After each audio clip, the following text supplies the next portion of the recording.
السلام علیکم ورحمۃ اللہ وبرکاتہ۔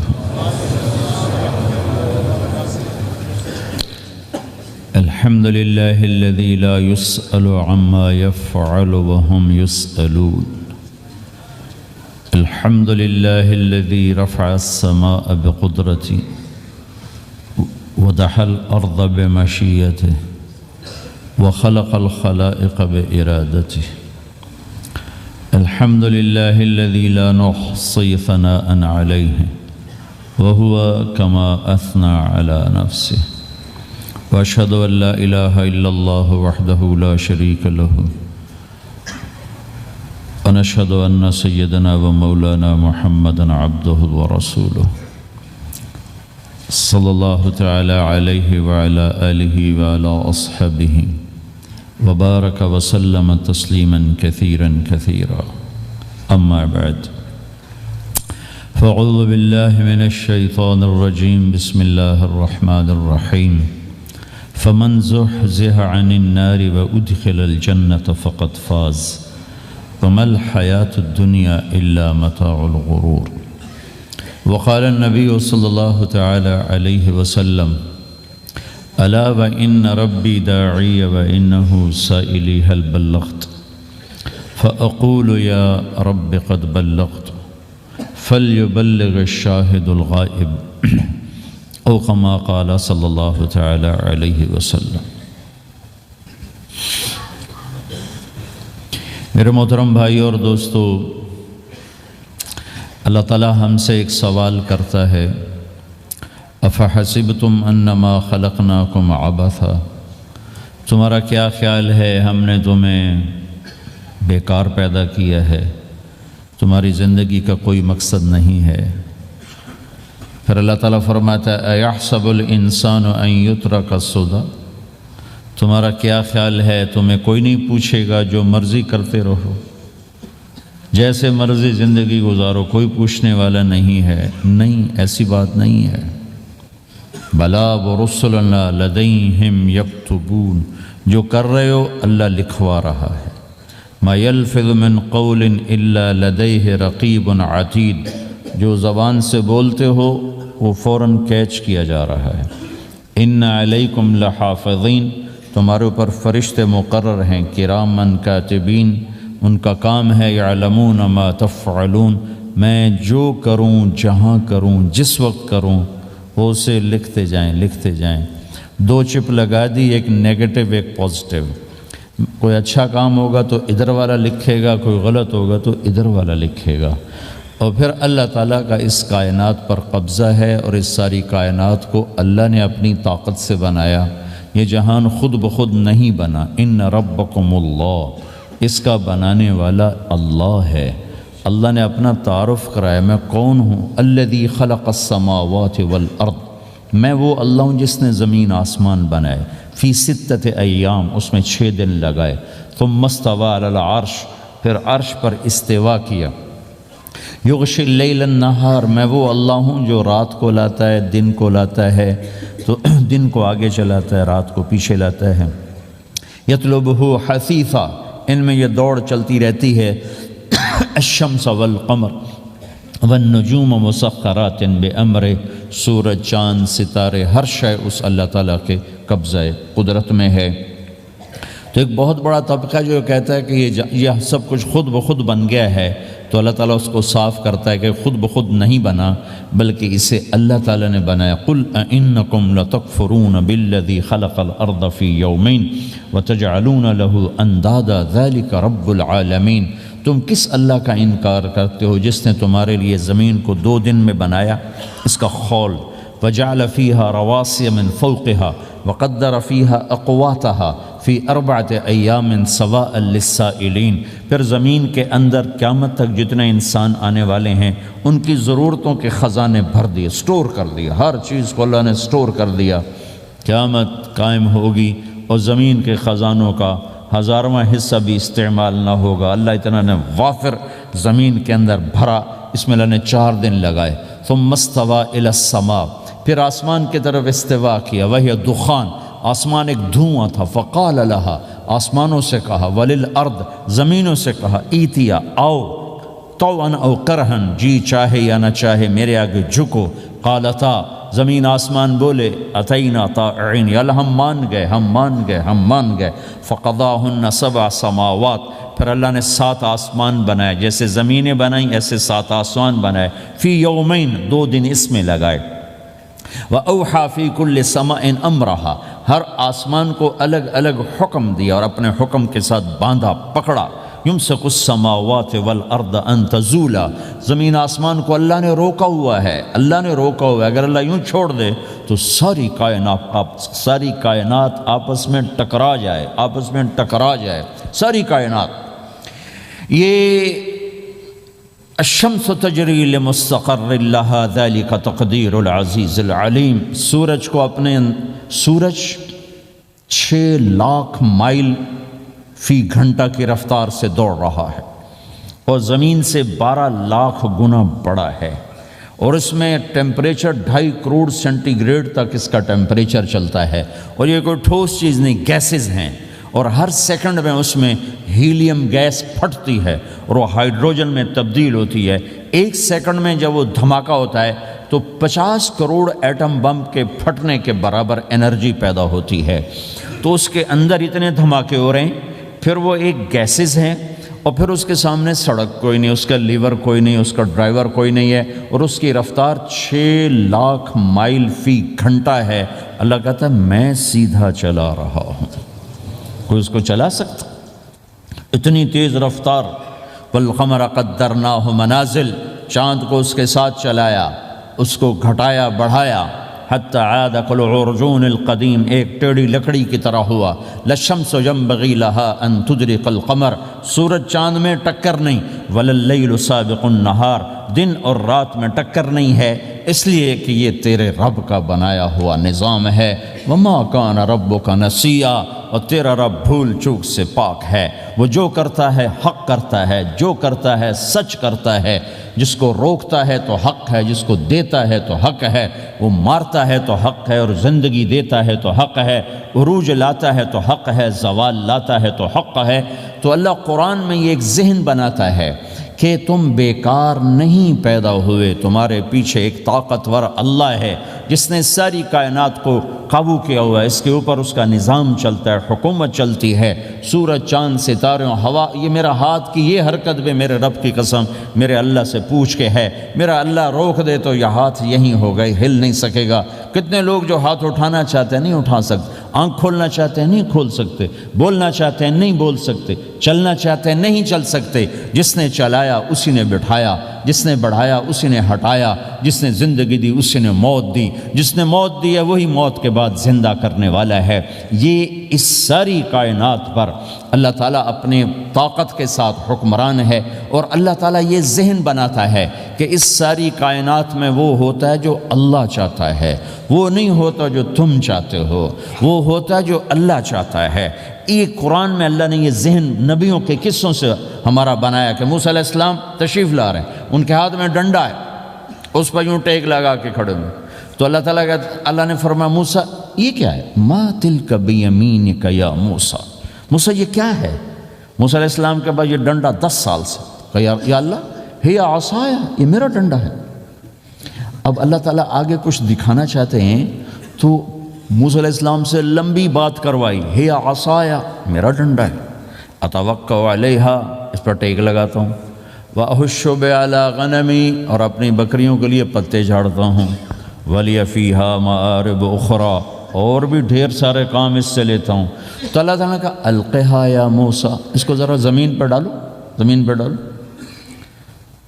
موسیٰ علیہ السلام نے زمین پہ ڈالا، فَإِذَا هِيَ حَيَّةٌ تَسْعَىٰ، وہ یوں اٹھا اور ایک خوفناک سانپ بنا، لمبائی میں بڑے سانپ کی طرح جو افریقہ میں ہوتا ہے، جو پورا بکرا کھا جاتا ہے، پورا ہرن کھا جاتا ہے، اور تیز رفتاری میں جان کی طرح ایک چھوٹا سا سانپ ہوتا ہے، بہت تیز چلتا ہے، اور زہر میں حیہ کی طرح۔ سانپ کی 3 قسموں کو اللہ نے ایک ڈنڈے میں جمع کر، ایک ہوتا ہے کأنہا جانن، چھوٹا سانپ جو بہت تیز دوڑتا ہے، فَإِذَا هِيَ حَيَّةٌ زہریلا، فَإِذَا هِيَ ثُعْبَانٌ مُبِينٌ، بہت بڑا، یہاں سے لے کر وہاں تک۔ تو 3 مختلف سانپوں کو اللہ نے ایک میں جمع کر دیا۔ وہ تیز رفتاری میں جان کی طرح تھا، زہر میں حیہ کی طرح تھا، لمبائی چوڑائی میں ثعبان کی طرح تھا۔ جب موسیٰ علیہ السلام نے دیکھا وَلَّا مُدْبِرًا وَلَمْ يُعَقِّبْ، موسیٰ علیہ السلام جو بھاگے تو پیچھے مڑ کے ہی نہیں دیکھا۔ تو اللہ تعالیٰ نے کہا خود موسیٰ پکڑو، کہا اللہ میں نہیں پکڑتا۔ بھاگے جا رہے، یہ بات بھاگے بھاگے ہو رہی، کھڑے ہو کے نہیں ہو رہی، بھاگ رہے ہیں، اوپر سے آواز آ رہی پکڑو گا، بابا میں نہیں پکڑتا۔ اب اللہ تعالیٰ ہمیں قصہ موسیٰ علیہ السلام کا قصہ قرآن کے 28 پاروں میں موجود، اتنا اس کو اللہ نے دہرایا، اتنا دہرایا۔ سب سے زیادہ موسیٰ علیہ السلام کا نام قرآن میں آیا ہے نبیوں میں سے 136 دفعہ موسیٰ علیہ السلام کا اللہ تعالیٰ نے قرآن میں ذکر فرمایا، نام کے ساتھ، نام کے ساتھ۔ پھر کہا خذھا ولا تخف، موسیٰ پکڑو ڈرو نہیں، سنعیدھا سیرتھا الاولی، واپس ڈنڈا بناؤں گا۔ کہا یا اللہ میں نہیں پکڑتا، مجھے کھائے گا، مجھے کھائے گا، وہ بھاگے جا رہا ہے۔ آخر اللہ تعالیٰ نے کہا خذ انک من الآمنین، موسیٰ میں گارنٹر ہوں، کچھ نہیں کہے گا، گارنٹی دیتا ہوں۔ اللہ کی گارنٹی پر کھڑے ہوئے، وہ ایسا منہ کھول کے آ رہا ہے۔ تو اب چلو اللہ تعالیٰ کہتے ہیں پیچھے سے پکڑ لو، دم سے پکڑ لو تو کوئی مسئلہ نہیں تھا، کہ نہیں منہ سے پکڑو۔ اب موسیٰ علیہ السلام نے ایسے اوپر ایک چھوٹا سا کپڑا تھا یوں اوپر کر لیا، تو اللہ تعالیٰ نے کہا یہ کیا کر رہے ہو؟ کہا جی مجھے اس سے ڈر لگ رہا، کہ تیرا ڈر ہی تو نکالنا ہے، کہ یہ کچھ نہیں، سب کچھ تیرے اللہ کا ارادہ ہے، یہ کچھ نہیں، ورنہ یہ کپڑا تمہیں بچا لے گا، تمہیں ویسے ہی سارا نکل جائے گا۔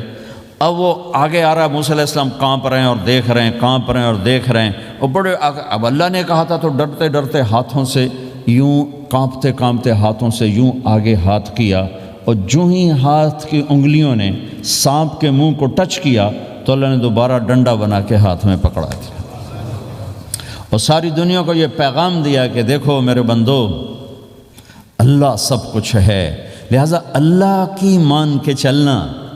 سامنے شیطان آئے گا، سامنے شیطان آئے گا، تمہیں الٹی راہیں دکھائے گا، تو تم اپنے اللہ کو یاد کرنا جس کے ہاتھ میں سارے خزانے ہیں اور طاقت ہے۔ ایک سیکنڈ میں اسے سانپ بنایا، اگلے سیکنڈ میں اسے ڈنڈا بنایا، اور پھر موسیٰ علیہ السلام کے ہاتھ میں پکڑایا، نیا نہیں، وہی جو ان کے پاس تھا وہی ان کو واپس کر کے پوری دنیا کے انسانوں کو اور اس امت کو خاص طور پر اللہ تعالیٰ نے یہ سوچ دی کہ اس کائنات میں ایک طاقت ہے، اللہ جو سب کچھ کر سکتا ہے، اور اس کے چاہے کو کوئی روک نہیں سکتا اور اس کے روکے کو کوئی کروا نہیں سکتا، وہ اللہ ہے۔ یہ قرآن کے واقعات ہیں۔ حضرت مریم عیسیٰ علیہ السلام کی والدہ کسی غیر مرد کو دیکھا نہیں، اتنا پردے میں ہیں، ایک دم ایک نوجوان خوبصورت کمرے میں داخل ہوتا، فتمثل لها بشرا سویا، خوبصورت۔ تو مریم انی اعوذ بالرحمن منک ان کنت تقیا، اللہ کی پناہ چاہتی ہوں، کون ہو؟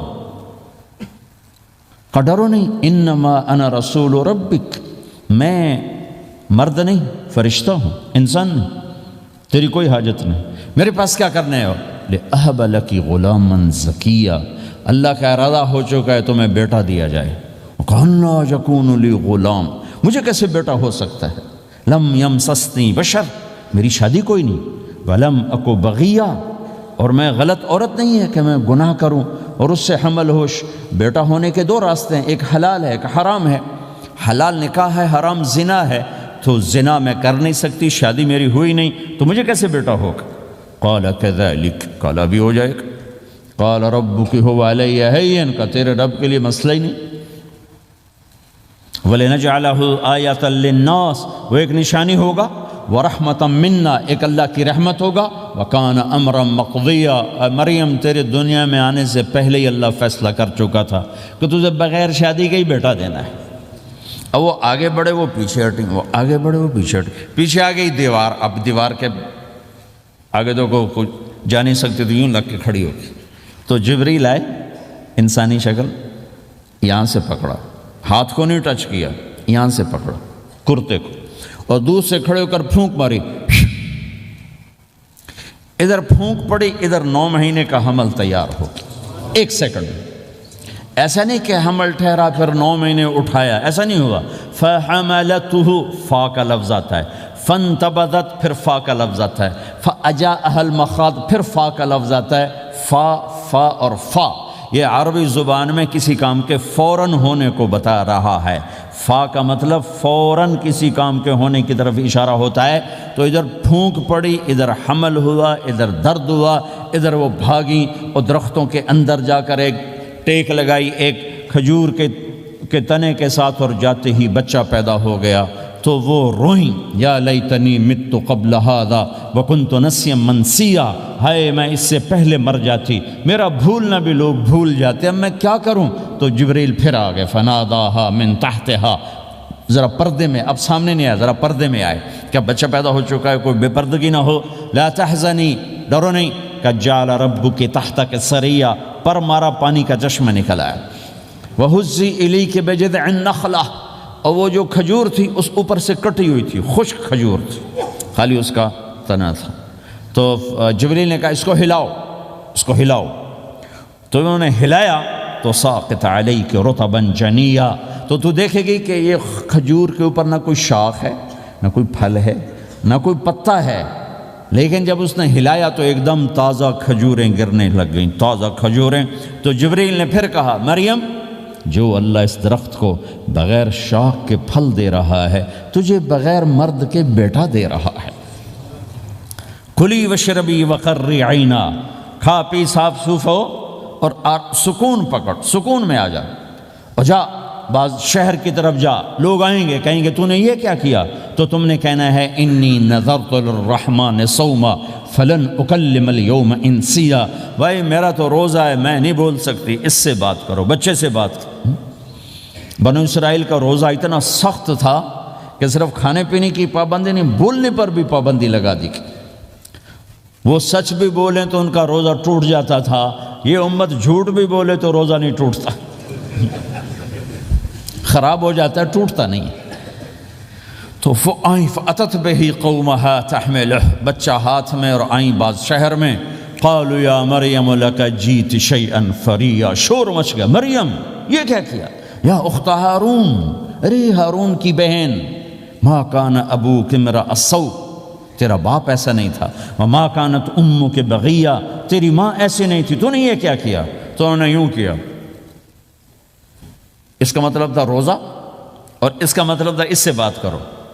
فأشارت الیہ قالوا کیف نکلم من کان فی المہد صبیا، کہنے لگے مریم تو اتنی بے وقوف ہے کہ تجھے اپنے گناہ چھپانے کا طریقہ بھی نہیں آیا، تو کہتی میرا نکاح ہو گیا ہے، تو کہتی زکریا علیہ السلام نے چپکے سے میری شادی کر دی ہے، تو اپنا گناہ چھپانے کے لیے کہتی بچے سے بات کرو۔ کبھی بچہ بھی بولا، اب شور مچا ہوا ہے کہ ایک دم یہ آدھے پونے گھنٹے کا بچہ، اس کی آواز بلند ہوئی اور اس لاؤڈ سپیکر سے اوپر چلی گئی، پورے شہر گونج اٹھا، قال انی عبد اللہ، لوگو سنو میں اللہ کا بندہ ہوں، آتانی الکتاب، مجھے اللہ نے کتاب دی، وجعلنی نبیا، مجھے اللہ نے نبی بنایا، وجعلنی مبارکا، مجھے اللہ نے برکت والا بنایا، اینما کنت، میں جہاں بھی ہوں گا، واوصانی بالصلاۃ والزکاۃ ما دمت حیا، اور میرے رب نے مجھے کہا نماز پڑھنی ہے، زکوٰۃ دینی ہے، وبرم بوالدتی، اور میرے رب نے مجھے کہا ہے کہ میں اپنی ماں کی خدمت کروں، فرما بردار بنوں، ولم یجعلنی جبارا شقیا، والسلام علی یوم اموت ویوم ابعث، والسلام علی یوم ولدت ویوم اموت ویوم ابعث حیا، میرے اللہ کی میرے اوپر سلامتی ہے، جب پیدا ہوا، جب مروں گا، جب اٹھایا جاؤں گا۔ ذالک عیسی ابن مریم قول الحق الذی فیہ یمترون، یہ ہے مریم کا بیٹا عیسیٰ علیہ السلام، یہ اللہ کا بیٹا نہیں ہے، یہ مریم کا بیٹا ہے۔ اللہ تعالیٰ نے پورے قرآن میں کسی عورت کا نام نہیں لیا، عورت کو ایسا پردے کی چیز اللہ تعالیٰ نے بنایا ہے کہ اتنی عورتوں کا ذکر قرآن میں کہ کسی کا نام نہیں ذکر کیا سوائے حضرت مریم کے نام، باقی سب کو امرات العزیز، امرات فرعون، امرات نوح، امرات کے ساتھ گورنر کی بیوی، فرعون کی بیوی، نوح کی بیوی، لوط کی بیوی، اللہ نام بھی لے سکتا تھا۔ مصر کے گورنر کی بیوی تو لفظ زلیخا بھی کہہ دیتا، زلیخا نہیں کہا۔ فرعون کی بیوی اللہ آسیہ کہہ دیتا، آسیہ نہیں کہا، صرف ایک عورت کا نام آیا ہے، وہ ہے حضرت مریم علیہ السلام۔ حضرت مریم کا نام اللہ نے اس لیے واضح کیا کہ ایک بہت بڑے طبقے نے اللہ پہ الزام لگایا کہ عیسیٰ علیہ السلام اللہ کا بیٹا ہے، تو اللہ تعالیٰ نے کہا نہیں، اللہ کا نہیں، مریم کا بیٹا ہے، اللہ کا نہیں، مریم کا بیٹا ہے۔ مَتَّخَذَ صَاحِبَةً وَلَا وَلَدًا، نہ میری کوئی بیوی ہے نہ بچہ ہے۔ لَمْ يَكُنْ لَهُ شَرِيكٌ فِي الْمُلْكِ، نہ کہ اس کا شریک ہے۔ وَلَمْ يَكُنْ لَهُ وَلِيٌّ مِّنَ الذُّلِّ، نہ کہ اس کا مددگار ہے۔ فَكَبِّرْهُ تَكْبِيرًا، اس ایک اللہ کی کبریائی بڑائی کے گن گا، گیت گا، دل میں بٹھا، دل میں بٹھا، دل میں بٹھا، تاکہ سارا وجود اس کے آگے ڈھلتا جائے، چلتا جائے۔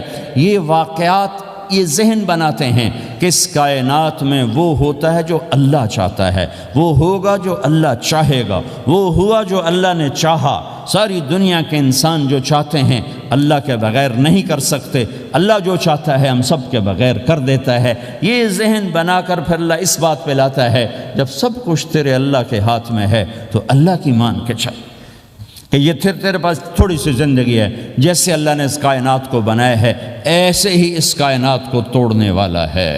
ایک دن آئے گا، ازفت الازفہ، وہ قریب آ چکا ہے۔ لیس لہا من دون اللہ کاشفہ، اسے کوئی روک نہیں سکتا، ہٹا نہیں سکتا، وہ آئے گا۔ لا تأتیکم الا بغتہ، وہ اچانک آئے گا۔ وہ کیسے آئے گا؟ فَإِذَا نُفِخَ فِي الصُّورِ نَفْخَةٌ وَاحِدَةٌ، ایک آواز آئے گی بڑی خوفناک۔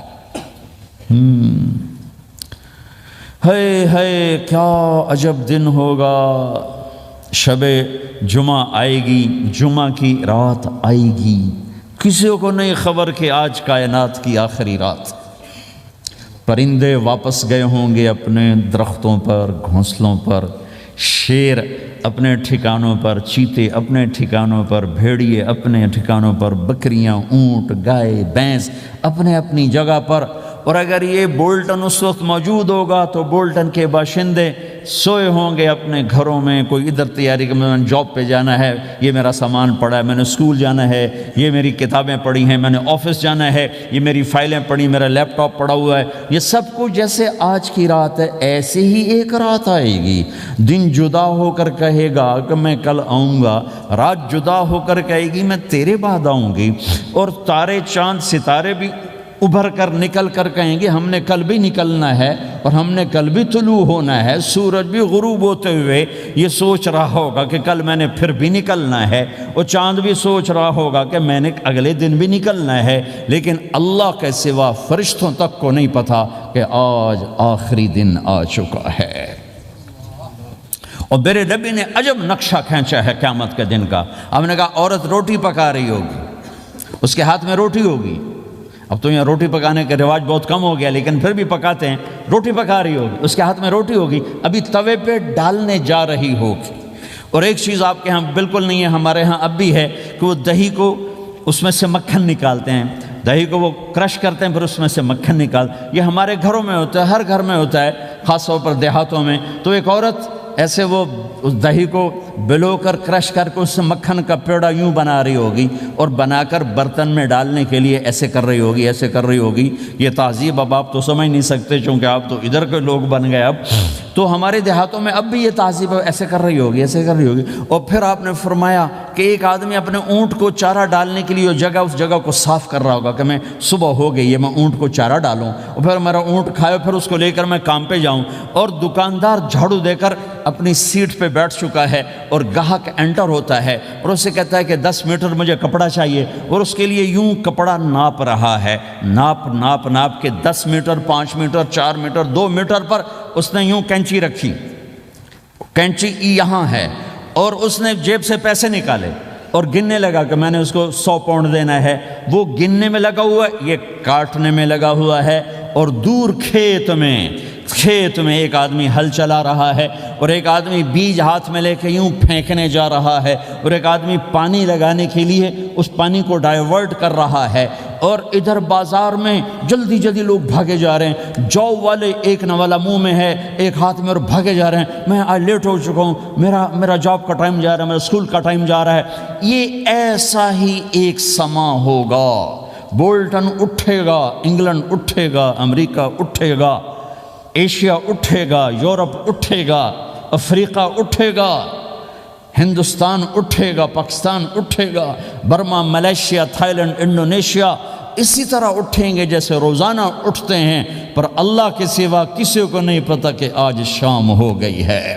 لہٰذا ایسے اور ایک ماں چھوٹے بچے کو ناشتہ کرا رہی، جلدی سے اس کو اسکول لے جانا ہے، تو بریڈ اس کے ہاتھ میں اس کے منہ میں ڈال لے، یہاں تک نوالا ہے، یہاں تک نوالا آیا ہے، یہاں تک نوالا آیا ہے، اور اس نے یہاں کینچی رکھی ہے، اس نے جیب سے نکال کر پیسے گننے شروع کیے ہیں، وہ پانی کو ڈائیورٹ کر رہا ہے، وہ یوں مٹھی بھر کے اپنا بیج پھینک رہا ہے، وہ اونٹ کے کھانے کی جگہ، گھاس چارہ کھانے کی جگہ کو صاف کر رہا ہے، دکاندار دکان کا شٹر اٹھا رہا ہے، ایک شٹر اٹھا کے بیٹھ چکا ہے، ایک دکان کے اندر جھاڑو دے رہا ہے، صفائی کر رہا ہے، اور ایک اپنے سودے گن رہا ہے، ایک اپنے پیسے گن رہا ہے۔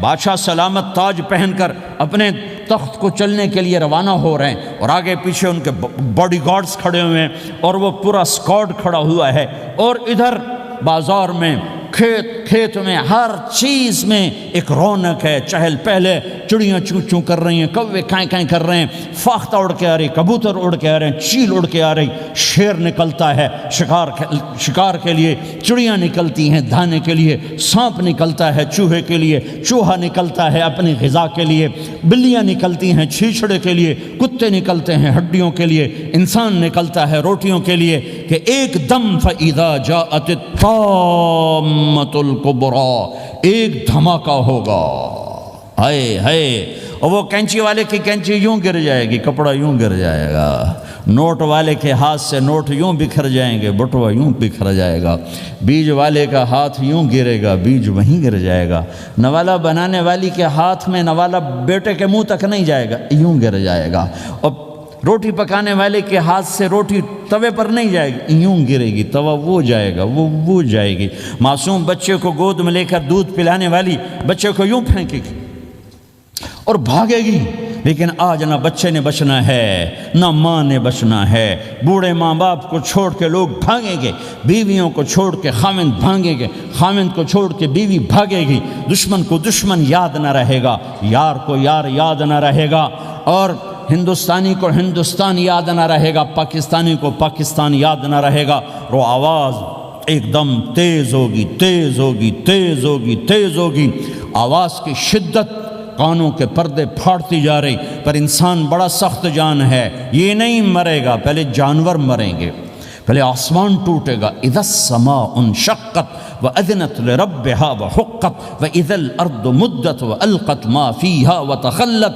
وَأَذِنَتْ لِرَبِّهَا وَحُقَّتْ، وہ آسمان پھٹا، اذا الشمس قُوِّرَتْ، وہ سورج ختم ہوا، وَإِذَا النُّجُومُ انْكَدَرَتْ، وہ ستارے جھڑ گئے، ٹوٹ گئے، وَإِذَا الْجِبَالُ سُيِّرَتْ، پہاڑ ریت بن گئے، وَإِذَا الْعِشَارُ عُطِّلَتْ، جانور منہ اٹھا کے بھاگ پڑے، اذا السماء انفطرت، آسمان پھٹا، وَإِذَا الْكَوَاكِبُ انتثرت، ستارے ٹوٹے، وَإِذَا الْبِحَارُ فُجِّرَتْ، سمندروں میں آگ لگ گئی، وَإِذَا الْقُبُورُ بُعْثِرَتْ، قبریں اکھڑ گئیں، انسان ادھر بھاگا ادھر بھاگا، ہر چیز کو تباہ ہوتے دیکھ رہا ہے، پہاڑ ریت بن رہے ہیں، جنگلوں میں آگ لگ رہی ہے، سمندروں میں آگ لگ رہی ہے، آنکھوں کے سامنے سورج کو بکھرتا دیکھیں گے، اندھا ہوتا جہاں، چاند ٹکڑے ٹکڑے، تارے ٹکڑے ٹکڑے، آسمان ٹکڑے ٹکڑے، اور ان کی ایسی سخت جانی، یہ سب دیکھیں گے۔ ان سارے مناظر کے بعد پھر میرے اللہ کی ایک خوفناک اسرافیل کی آواز آئے گی، اور سب، آج کوئی رونے والا نہیں ہے، آج کوئی کفن دینے والا نہیں ہے، آج کوئی قبر میں ڈالنے والا نہیں ہے، آج کوئی کندھا دینے والا نہیں ہے، آج سب کی اکٹھی موت ہے، آج سب ختم ہیں۔ پھر میرا رب پہلے آسمان کے فرشتوں کو موت دے گا، پھر دوسروں کو، پھر تیسرا آسمان، پھر چوتھا آسمان، پھر پانچواں آسمان، پھر چھٹا آسمان، پھر ساتواں آسمان، پھر اللہ تعالیٰ عرش کے فرشتوں کو موت دے گا، پھر اللہ تعالیٰ فرمائے گا جبریل میکائیل مر جائیں، تو اللہ تعالیٰ کا عرش سفارش کرے گا، یا اللہ جبریل میکائیل تو نہ مریں، ان کو تو بچا لے، تو اللہ تعالیٰ فرمائیں گے اسکت فقط کتبت الموت علی من کان تحت عرشی، خاموش رہو، میرے عرش کے نیچے سب نے مرنا ہے۔ جبریل مر جائے گا، میکائیل مر جائے گا، پھر اللہ پوچھے گا کون باقی ہے؟ تو وہ کہے گا یا اللہ اسرافیل جو پھونک رہا ہے وہ باقی ہے اور میں باقی ہوں۔ اللہ کہیں گے اسرافیل مر جائے، تو اسرافیل وہ جو ہاتھ میں لے کے پھونک مار رہے ہوں گے سور، وہ ان کے ہاتھوں سے گرے گا اور اسرافیل میں گرے گا، اور وہ سور یوں اڑتا ہوا اللہ کے عرش کے ساتھ جا کر ٹک جائے گا۔ پھر اللہ فرمائے گا کون باقی ہے؟ اب اسرائیل کی ٹانگیں کانپیں گی، سب کو موت کا ذائقہ چکھانے والا آج خود چکھنے لگا ہے۔ کون باقی؟ کہیں دھڑ دھڑ دھڑ دھڑ دھڑ دھڑ ٹانگیں، یا اللہ بس اب تو تیرا یہ غلام باقی ہے، باقی تو سب اتر گئے موت کے گھاٹ۔ تو میرا اللہ تعالیٰ کہے گا مت فَإِنَّكَ خَلْقٌ مِّن خَلْقِ، تو بھی مر جا، تو بھی میری ایک مخلوق ہے۔ او میرے بھائیو، اس مٹ جانے والی دنیا کے پیچھے اللہ کو ناراض نہ کرو۔ اس کی عزت بھی دھوکہ ہے، اس کی شہرت بھی دھوکہ ہے، اس کی دولت بھی دھوکہ ہے، اس کی حکومت بھی دھوکہ ہے، اس کا عروج بھی دھوکہ ہے، اس کا زوال بھی دھوکہ ہے، اس کی عزت بھی دھوکہ ہے، اس کی ذلت بھی دھوکہ ہے، اس کا مال بھی دھوکہ ہے، اور اس کا فخر غربت بھی دھوکہ ہے، اس کی زندگی بھی دھوکہ ہے، سب نظروں کا فریب ہے۔ حضرت علی کا فرمان ہے الناس النیام اذا ما تنتبہ، لوگ سوئے ہوئے ہیں، جب موت آئے گی تو آنکھ کھل جائے گی۔ گھاٹے کا سودا کر کے نہ مرو، گھاٹے کا سودا کر کے نہ مرو، اللہ کو ناراض کر کے نہ مرو، سب چھوڑ کے جانے والی ہیں، سب چھوٹنے والا ہے، لہذا اللہ کو ساتھ لے لو، اللہ کو ساتھ لے لو، اللہ کو ساتھ لے لو۔ سب کو مارنے کے بعد میرا اللہ کہے گا من کان لی شریکن فلیات، کوئی ہے میرے سامنے تو آؤ، من کان لی شریکن فلیات، کوئی ہے میرے مقابلے میں تو آؤ، من کان لی شریکن فلیات، کوئی ہے میری ٹکر کا تو آؤ، تین دفعہ۔ پھر اللہ زمین آسمان کو ایک جھٹکا دے گا، پھر کہے گا انا الملک، میں بادشاہ ہوں، پھر دوسرا جھٹکا دے گا، پھر کہا انا القدوس السلام المومن، میں ہوں قدوس السلام مومن، پھر تیسرا جھٹکا دے گا، پھر کہے گا انا المہیمن العزیز الجبار المتکبر، میں ہوں متکبر، جبار، عزیز، مہیمن۔ پھر اللہ تعالیٰ کہے گا این الملوک، بادشاہ کہاں ہے؟ این الملوک، بادشاہ کہاں ہے؟ این المتکبرون، وہ تکبر کرنے والے کہاں ہیں؟ این الجبارون، ظالم کہاں ہیں؟ این المتکبرون، تکبر والے کہاں ہیں؟ کوئی ہو تو جواب دے۔ پھر اللہ تعالیٰ کہے گا لمن الملک اليوم، آج کون ہے بادشاہ، آج کس کی ہے بادشاہی؟ کوئی جواب دینے والا ہے ہی نہیں، تو اللہ خود کہے گا للہ الواحد القہار، آج اکیلے اللہ کی بادشاہ، آج بھی اسی کی ہے، آج بھی اسی کی ہے، پیچھے بھی اس کی تھی، آگے بھی اس کی ہے۔ للہ الامر من قبل ومن بعد، للہ الامر من قبل ومن بعد، ان الحکم الا للہ، الخلق والامر واللیل والنہار وما سکن فیہما للہ وحدہ، ان العزت للہ جميعا، قل ان الامر كله للہ، للہ ما فی السماوات وما فی الارض، وان تبدوا ما فی انفسکم او تخفوه یحاسبکم به اللہ، له ما فی السماوات وما فی الارض وما بینہما وما تحت الثرى، وان تجہر بالقول فانه يعلم السر واخفى۔ وہ کون ہے؟ اللہ۔ وہ کیسا ہے؟ لا الہ الا ہو۔ صفات کیسی ہیں؟ لہ الاسماء الحسنى۔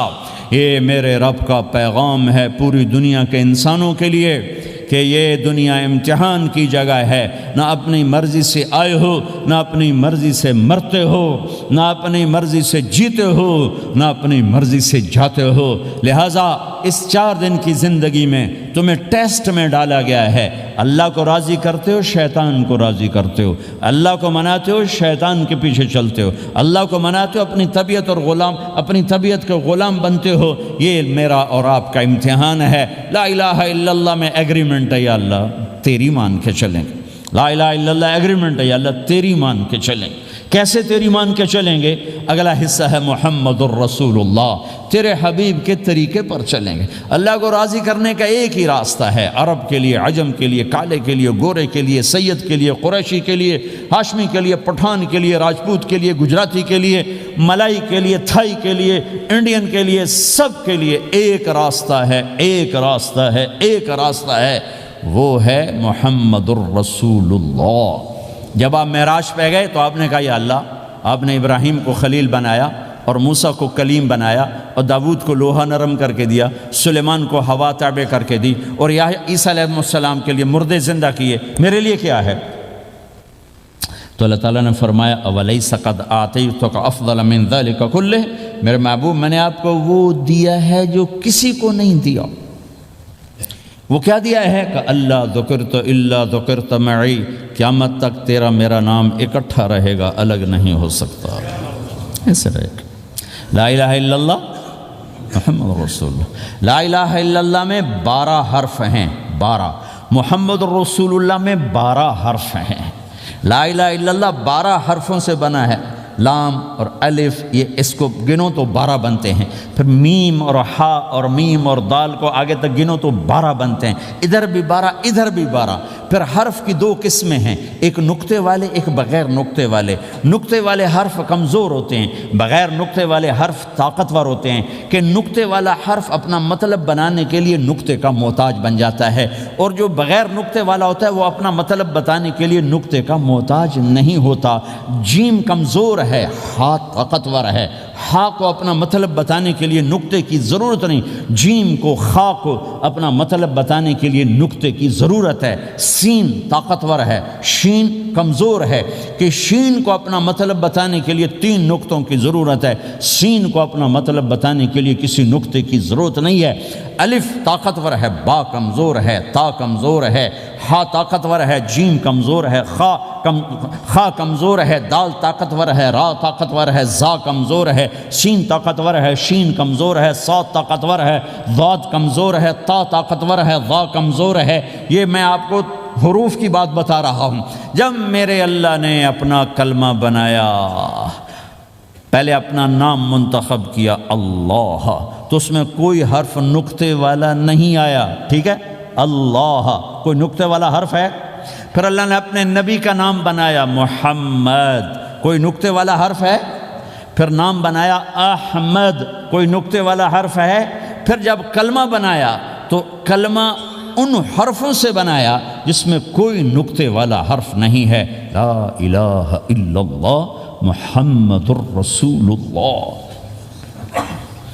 سارے خزانے اللہ کے ہاتھ میں، ساری عزتیں بلندیاں اللہ کے ہاتھ میں، جانے کا راستہ محمد الرسول اللہ، پہنچنے کا راستہ محمد الرسول اللہ، لینے کا راستہ محمد الرسول اللہ، جہنم سے بچنے کا راستہ محمد الرسول اللہ، جنت میں جانے کا راستہ محمد الرسول اللہ، دنیا کی برکتیں عزتیں سمیٹنے کا راستہ محمد الرسول اللہ، ذلتوں پستیوں سے بچنے کا راستہ محمد الرسول اللہ۔ میرے حبیب جنت کے لیے چابی ہیں، جہنم کے لیے تالا ہیں، عزت کے لیے چابی ہیں، ذلتوں کے لیے تالا ہیں، محبتوں کے لیے چابی ہیں، نفرتوں کے لیے تالا ہیں، اللہ کی رضا کے لیے وہ چابی ہیں، اور اللہ کی ناراضگی کا وہ تالا ہیں۔ جو محمدی بن گیا، جو محمد مصطفیٰ صلی اللہ تعالی وسلم کی سیرت میں، ظاہر میں، باطن میں ڈل گیا، اللہ کا محبوب بن گیا، اللہ نے اپنا بنا لیا۔ ابو لہب قریشی، ہاشمی، سید، اور اللہ نے کہا تبت یدا ابی لہب وتب، ابو لہب برباد ہو گیا۔ بلال حبشی، حبشی کا بیٹا، غلام، غلام کا بیٹا، کالا، کالے کا بیٹا، لیکن میرے نبی نے فرمایا جب میں جنت میں جاؤں گا تو میری سواری کی رسی بلال کے ہاتھ میں ہوگی، جو میرے ساتھ ساتھ چلے گا، میرے ساتھ ساتھ چلے گا، اور اس دن تم بلال کی شان دیکھنا، سید قریشی سب دیکھتے رہ جائیں گے، اور ایک غلام سب سے بازی لے جائے گا، کہ جب سارے جنتی جنت کے دروازوں پر کٹھے ہوں گے تو ایسے جنت کے 8 گیٹ ہیں، وہ سارے بند ہوں گے، سب بند ہوں گے، تو کہیں گے اندر کیسے جائیں؟ تو کہیں گے چلو آدم علیہ السلام سے بات کرتے ہیں۔ آدم علیہ السلام سے عرض کریں گے جناب ابا جان دادا جان دروازہ تو کھلوائیں. وہ کہیں گے بچوں میں نے تمہیں نکالا تھا، میں ڈال نہیں سکتا، جاؤ بھائی کسی اور سے بات کر. اب آئیں گے نوح علیہ السلام، بابا میں نہیں کر سکتا. ابراہیم علیہ السلام، بابا میں نہیں کر سکتا. اسماعیل، اسحاق، یعقوب، یوسف، موسیٰ، یوشع، دانیال، الیاس، داؤد، یحییٰ، زکریا، سلیمان، بھائی ہمارے بس کا نہیں، بھائی ہمارے بس کا نہیں، بھائی ہمارے بس کا نہیں. سب سے آخر میں آئیں گے عیسیٰ علیہ السلام کے پاس. اگر اللہ چاہتا تو سیدھا ہمارے نبی کے پاس پہنچا دیتا، لیکن اللہ اپنے نبی کی شان دکھانا چاہتا ہے کہ میرا نبی کتنی شان والا ہے، کتنی عزت والا ہے. جس کی سنت کو تم پھینک دیتے ہو، سنت کی کوئی بات نہیں. 1 پاؤنڈ پھینکتے ہو کہ 1 پاؤنڈ گر گیا، کوئی بات نہیں، کہ 1 پاؤنڈ کو بھی ڈھونڈتے پھرتے ہو. سنت کوئی بات نہیں، پاؤنڈ نہیں.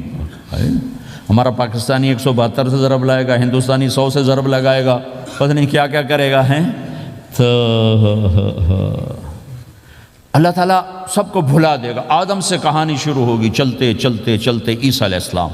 تو عیسیٰ علیہ السلام ایک بات کا اضافہ کریں، کہ بابا میں نہیں کھلوا سکتا، لیکن آج میں تمہیں پتہ بتا سکتا ہوں کون کھلوائے گا. یہ کوئی نبی نہیں کہے گا. تو کہیں گے جی بتاؤ، کہیں گے جاؤ محمد الرسول اللہ صلی اللہ علیہ وسلم کی خدمت میں، ان کے سوا آج کوئی نہیں کھلوا سکتا. سارا مجمع آئے گا، یا رسول اللہ، یا حبیب اللہ، یا نبی اللہ، تھک گئے ہم، جنت کے دروازے بند ہیں، دروازہ کھلوائیں. تو آپ کہیں گے انا لہو، ہاں میں ہی کھلواؤں گا، میں ہی کھلواؤں گا. پھر آپ نے فرمایا میں سب کے سامنے سجدہ کروں گا اللہ تعالیٰ کو.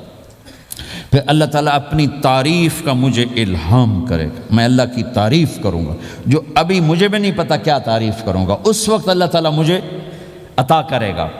پھر میرا اللہ کہے گا یا حبیبی یا محمد ارفع رأسک سل تعطا اشفع تشفع، اے میرے حبیب، اے میرے محبوب، سر اٹھا، سوال کر، پورا ہوگا، سفارش کر، مانی جائے گی.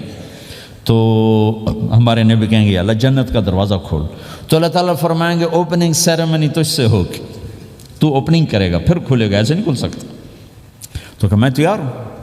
تو جنت سے ایک سواری آئے گی اڑتے ہوئے اور ہیلی کاپٹر کی طرح لینڈ کرے گی اللہ کے نبی کے سامنے.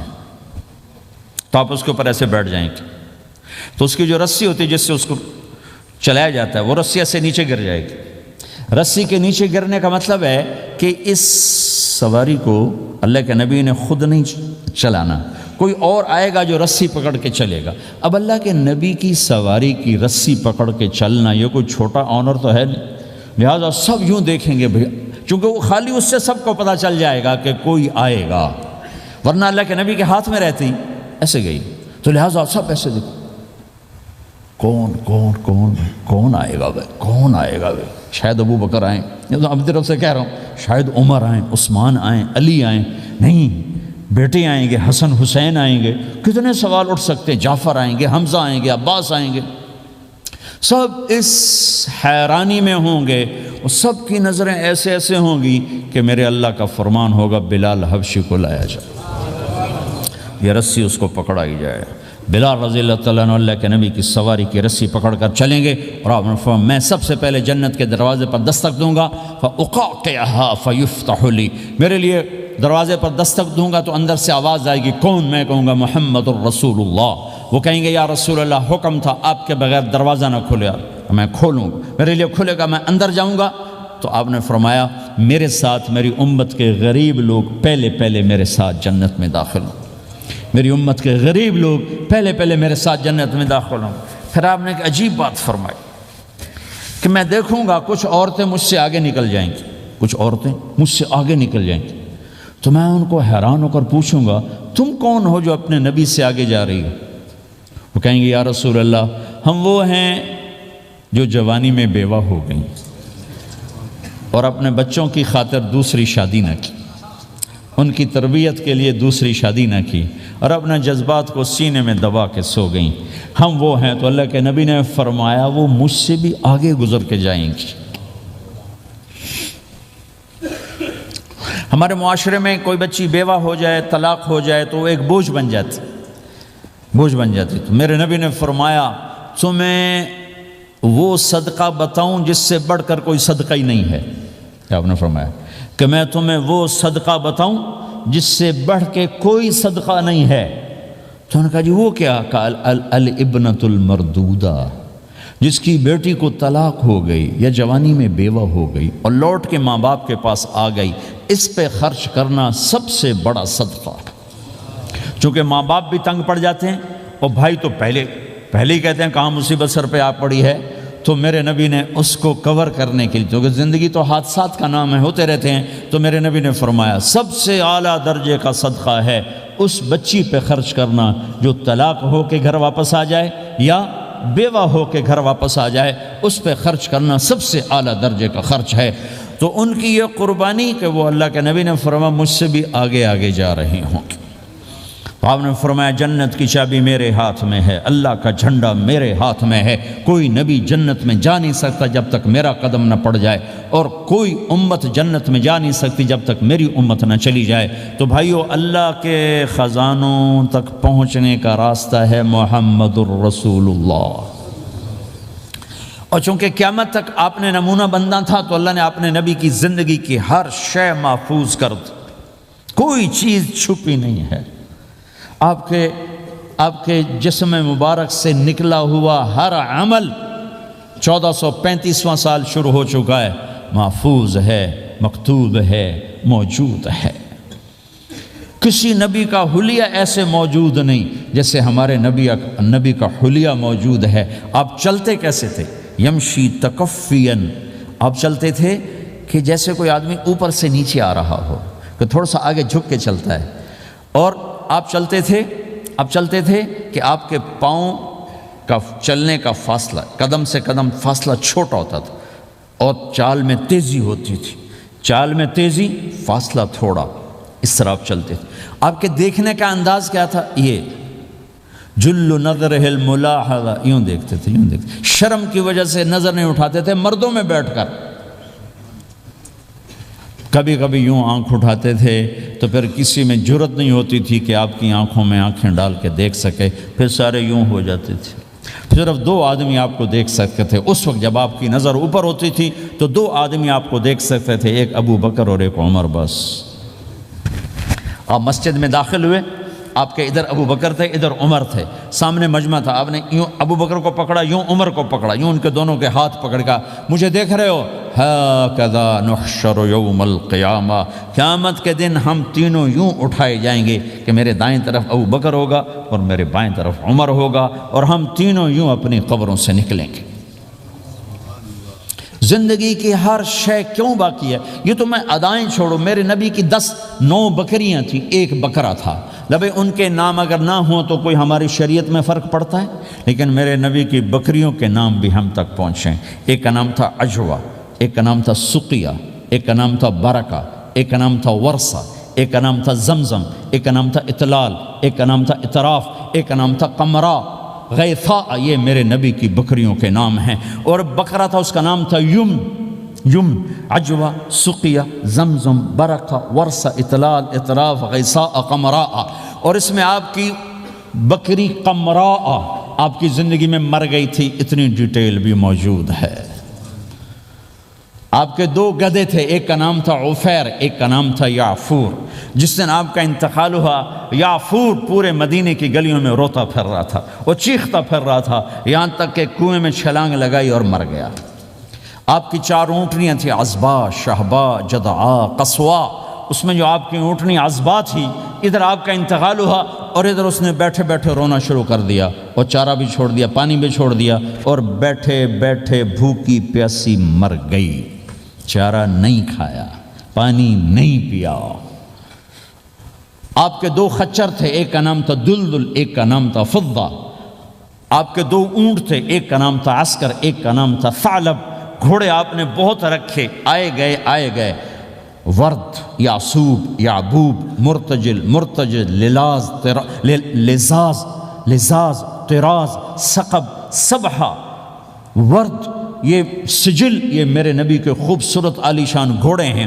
گھوڑوں کے نام بھی ہم تک آئے ہوئے ہیں۔ میرے نبی کا نسب اگر ہمیں نہ معلوم ہو تو ہماری شریعت میں کیا فرق پڑتا ہے، لیکن آدم علیہ السلام تک اللہ تعالیٰ نے اپنے حبیب کا نسب پیڑھی کو سلامت رکھا ہوا ہے۔ محمد بن عبداللہ بن عبد المطلب بن ہاشم بن عبد مناف بن قصی بن کلاب بن مرہ بن کعب بن لوی بن غالب بن فہر بن مالک بن نضر بن کنانہ بن خزیمہ بن مدرکہ بن الیاس بن مدر بن نزار بن معد بن عدنان بن اود بن حمیصہ بن سلامان بن عوز بن بوز بن قموال بن ابی بن عوام بن ناشد بن حزا بن بلداس بن یدلاف بن طابخ بن جاحم بن ناحش بن ماخی بن عیفی بن عبقر بن عبید بن الدعاء بن حمدان بن سنبر بن یثربی بن یحزن بن یلحن بن ارعوا بن عید بن ذیشان بن عیسر بن اقناد بن ایہام بن مقصر بن ناحد بن زار بن سمی بن مزی بن عوض بن عرام بن قیدار بن اسماعیل بن ابراہیم بن آذر بن ناحور بن سروج بن رعو بن فائج بن عابر بن ارفخشاد بن سام بن نوح بن لامک بن متوشال بن ادریس بن یرد بن ملہلیل بن قینان بن آنوش بن شیسر بن آدم علیہ السلام۔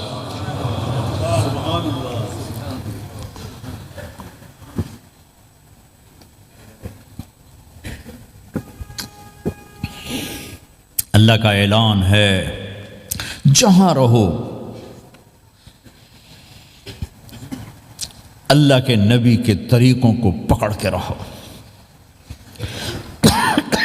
اللہ تعالیٰ تک پہنچنے کا بس ایک ہی راستہ ہے، ایک ہی راستہ ہے، ایک ہی راستہ ہے، وہ ہے جناب رسول اللہ صلی اللہ تعالی علیہ وسلم کی مبارک زندگی۔ نقل مار لو، نقل مارنے سے پاس ہو نہیں جاتے لوگ۔ ہمارے انڈیا پاکستان میں خوب نقل چلتی ہے، وہ نقل لگاتے ہیں پاس ہو جاتے ہیں۔ میں بھی ذمہ داروں کی اولاد، پڑھنے کا شوق نہیں تھا، ہمیشہ نقل مار کے ہی پاس ہوئے، کیونکہ پڑھنے کا شوق ہی نہیں تھا۔ ماں باپ نے ڈنڈا چڑھا دے کہ ڈاکٹر بنانا ہے، ڈاکٹر بنانا ہے، ڈاکٹر بنانا۔ مجھے کبھی زندگی بھر شوق نہیں ہوا کہ میں نے ڈاکٹر بننا۔ بھائیو، اپنے نبی کی نقل اتار لو، اللہ پاس کر دے گا۔ اس نے ایک چنا ہے جس کو حبیب بنایا ہے، 10,000 سال کا پروسیس ہوا اور اس میں سے محمد مصطفیٰ صلی اللہ علیہ وسلم کی ہستی کو وجود ملا۔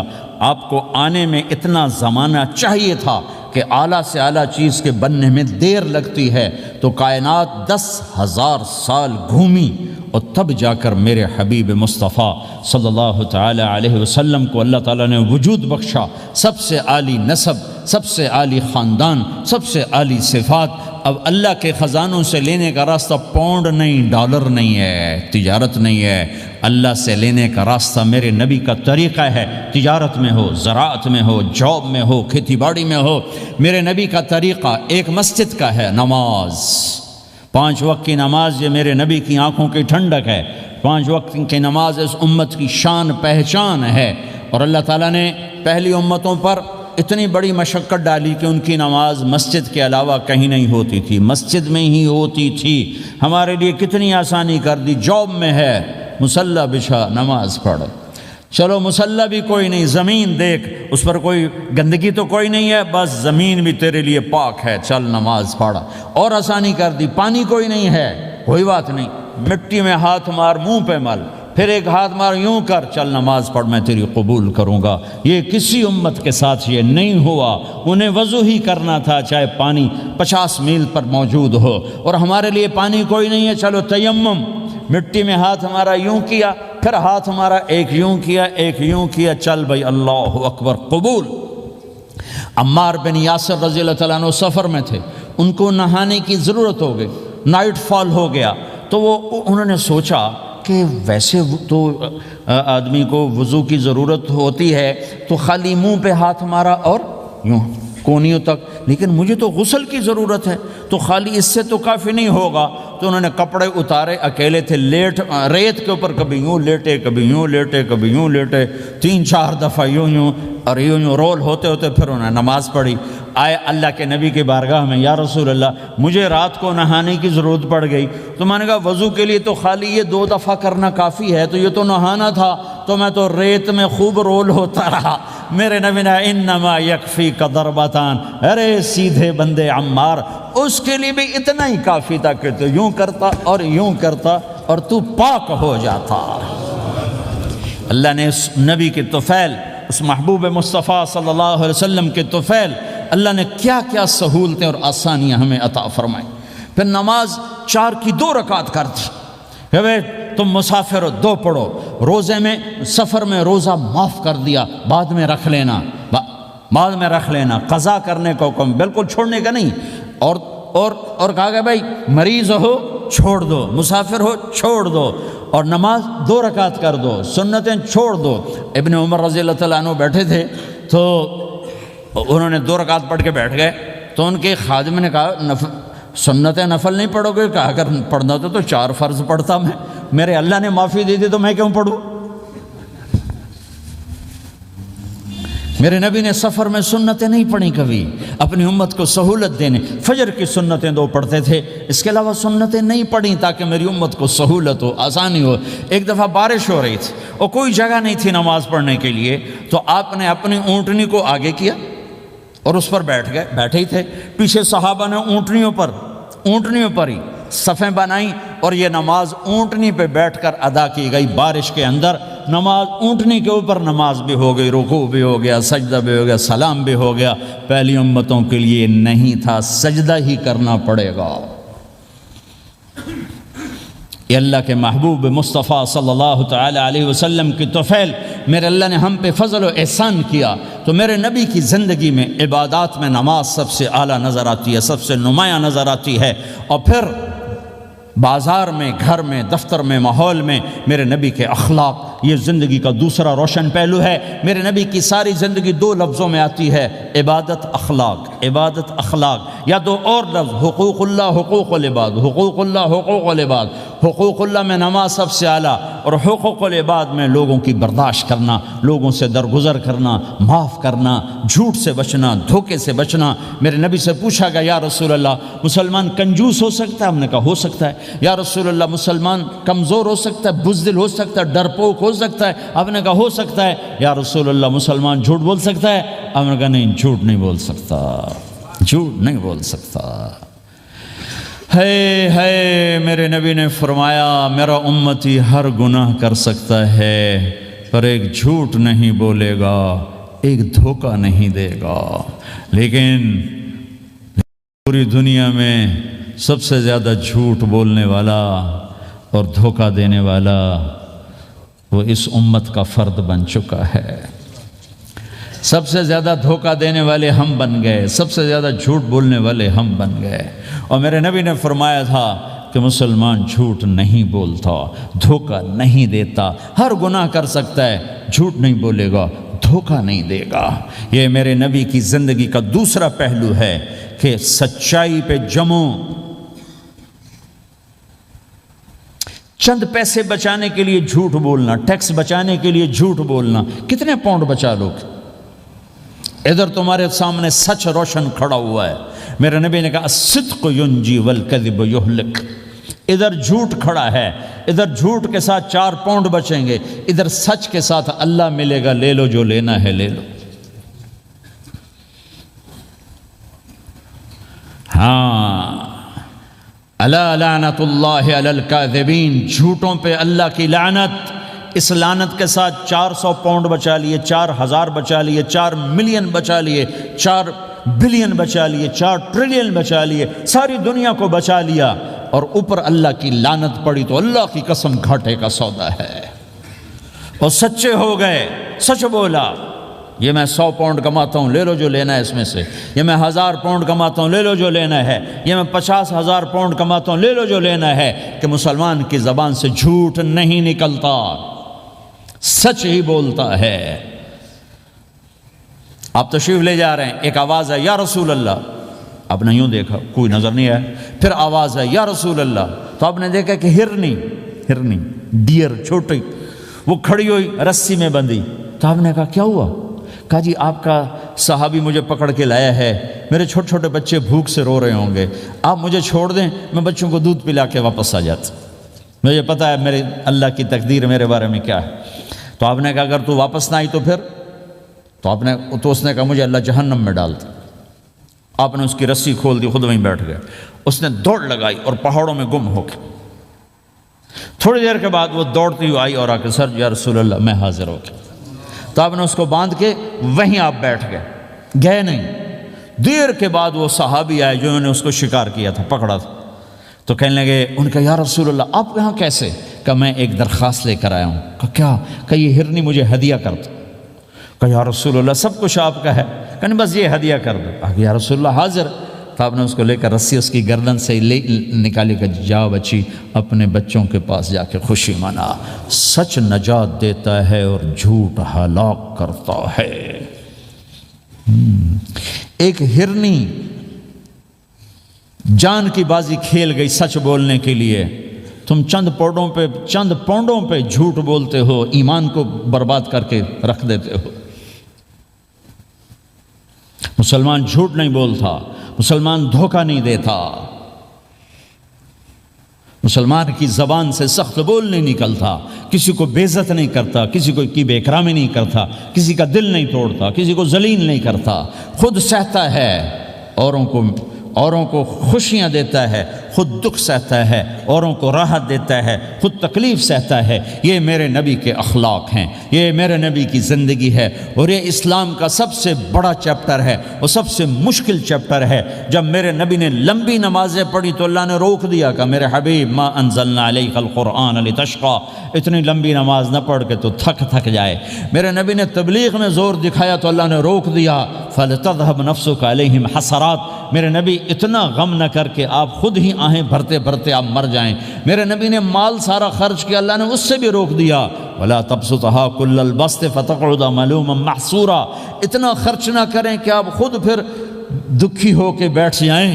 خرچ کرنا بہت بڑا عمل، تبلیغ سب سے سارے عملوں کا سردار عمل، تبلیغ سے بڑا کوئی کام ہوتا تو اللہ نبیوں کو دیتا، اگر تبلیغ سے بڑھ کر کوئی کام ہوتا تو اللہ نبیوں کو دیتا، گشت سے بڑھ کر کوئی محنت ہوتی تو اللہ نبیوں کو دیتا۔ 950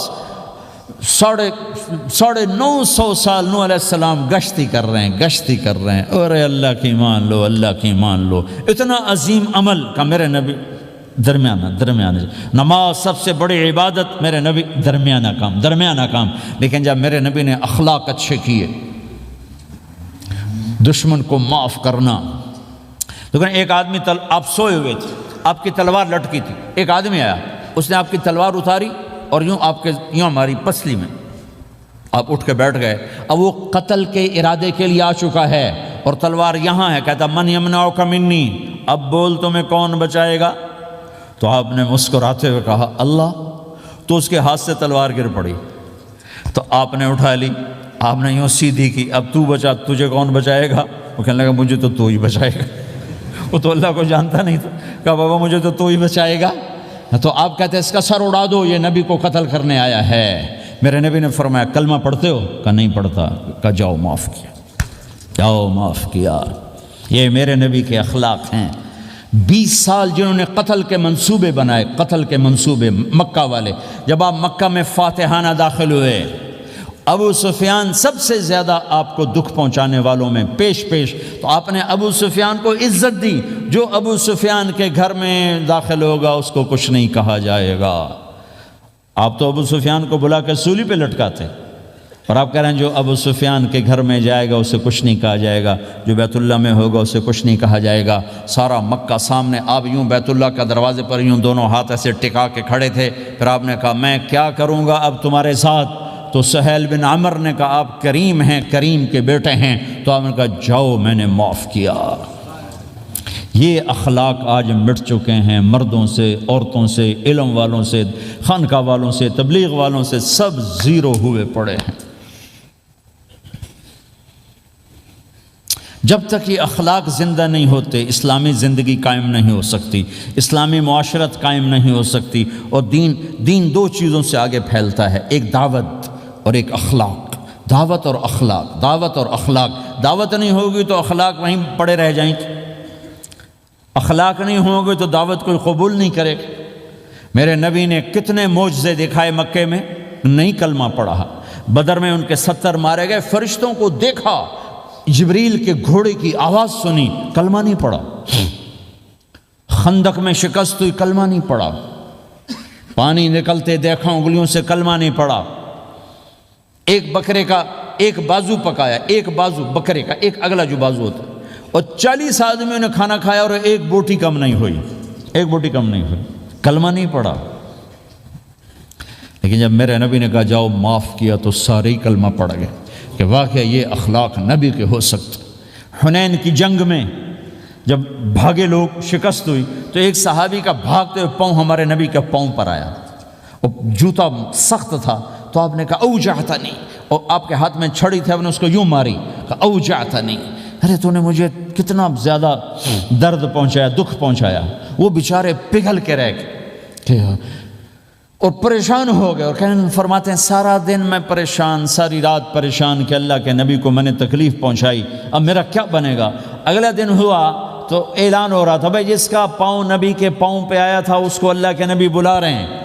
تو صحابی کہنے لگے میں نے سمجھا بس اب میری تو دنیا بھی گئی اور آخرت بھی گئی، اب میرے اوپر کیس بنے گا اور مجھے ڈانٹ ڈپٹ بھی ہوگی، میرا کتنا بڑا گھاٹا نقصان ہوگا۔ یہ حاضر ہوئے ڈرتے ڈرتے، تو آپ نے فرمایا میرے بھائی کل میں نے تمہیں چھڑی ماری تھی، وہ مجھے معاف کر دینا، اور یہ 80 اونٹ تمہیں ہدیہ دیتا ہوں، 80 کیملز یعنی 80 پراڈو، 80 رینج روور کا یہ میری طرف سے تمہیں ہدیہ ہے۔ وہ حیران پریشان، یہ میرے نبی کے اخلاق ہیں، یہ میرے نبی کے اخلاق ہیں۔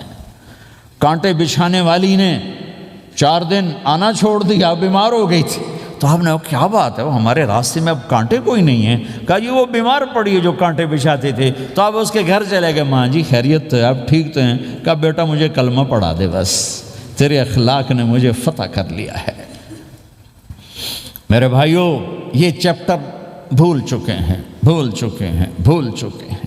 جب تک یہ چیپٹر زندہ نہیں ہوگا زندگی اسلامی نہیں بنے گی، معاشرہ اسلامی نہیں بنے گا، اور آگے قوموں کے لیے اسلام کا دروازہ نہیں کھلے گا۔ ہمیں معاف کرنا آتا ہو، ہمیں گالی دینے والے کو دعا دینا آتا ہو، غیبت کرنے والے کی تعریف آتی ہو، اور غیبت کرنے سے، غیبت سننے سے اپنے آپ کو ایسے بچاؤ جیسے زہر سے بچاتے ہو، اسے آگ سے بچاتے ہو۔ ایک دوسرے کو نفرت کا بول نہ بولو ورنہ ساری زندگی تباہ و برباد ہو جائے گی۔ میرے رب کی قسم، میرے نبی نے کہا ایک زبان کا بول انسان بولتا ہے اور جہنم کی گہرائیوں میں گر جاتا ہے، اور ایک زبان کا بول انسان بولتا ہے اور جنت کے درجات پر چڑھ جاتا ہے۔ یہ زبان بہت طاقتور چیز ہے، میں ہر بیان میں اس کو دہرا رہا ہوں کہ جتنا یہ عمل ختم ہو چکا ہے اتنا کوئی عمل بھی نہیں ختم ہوا ہے۔ میرے نبی نے فرمایا معاذ تمہیں سارے دین کا خلاصہ بتاؤں؟ معاذ الا انبئک بملاک ھذا کلہ، میں تمہیں پورے دین کا خلاصہ بتاؤں؟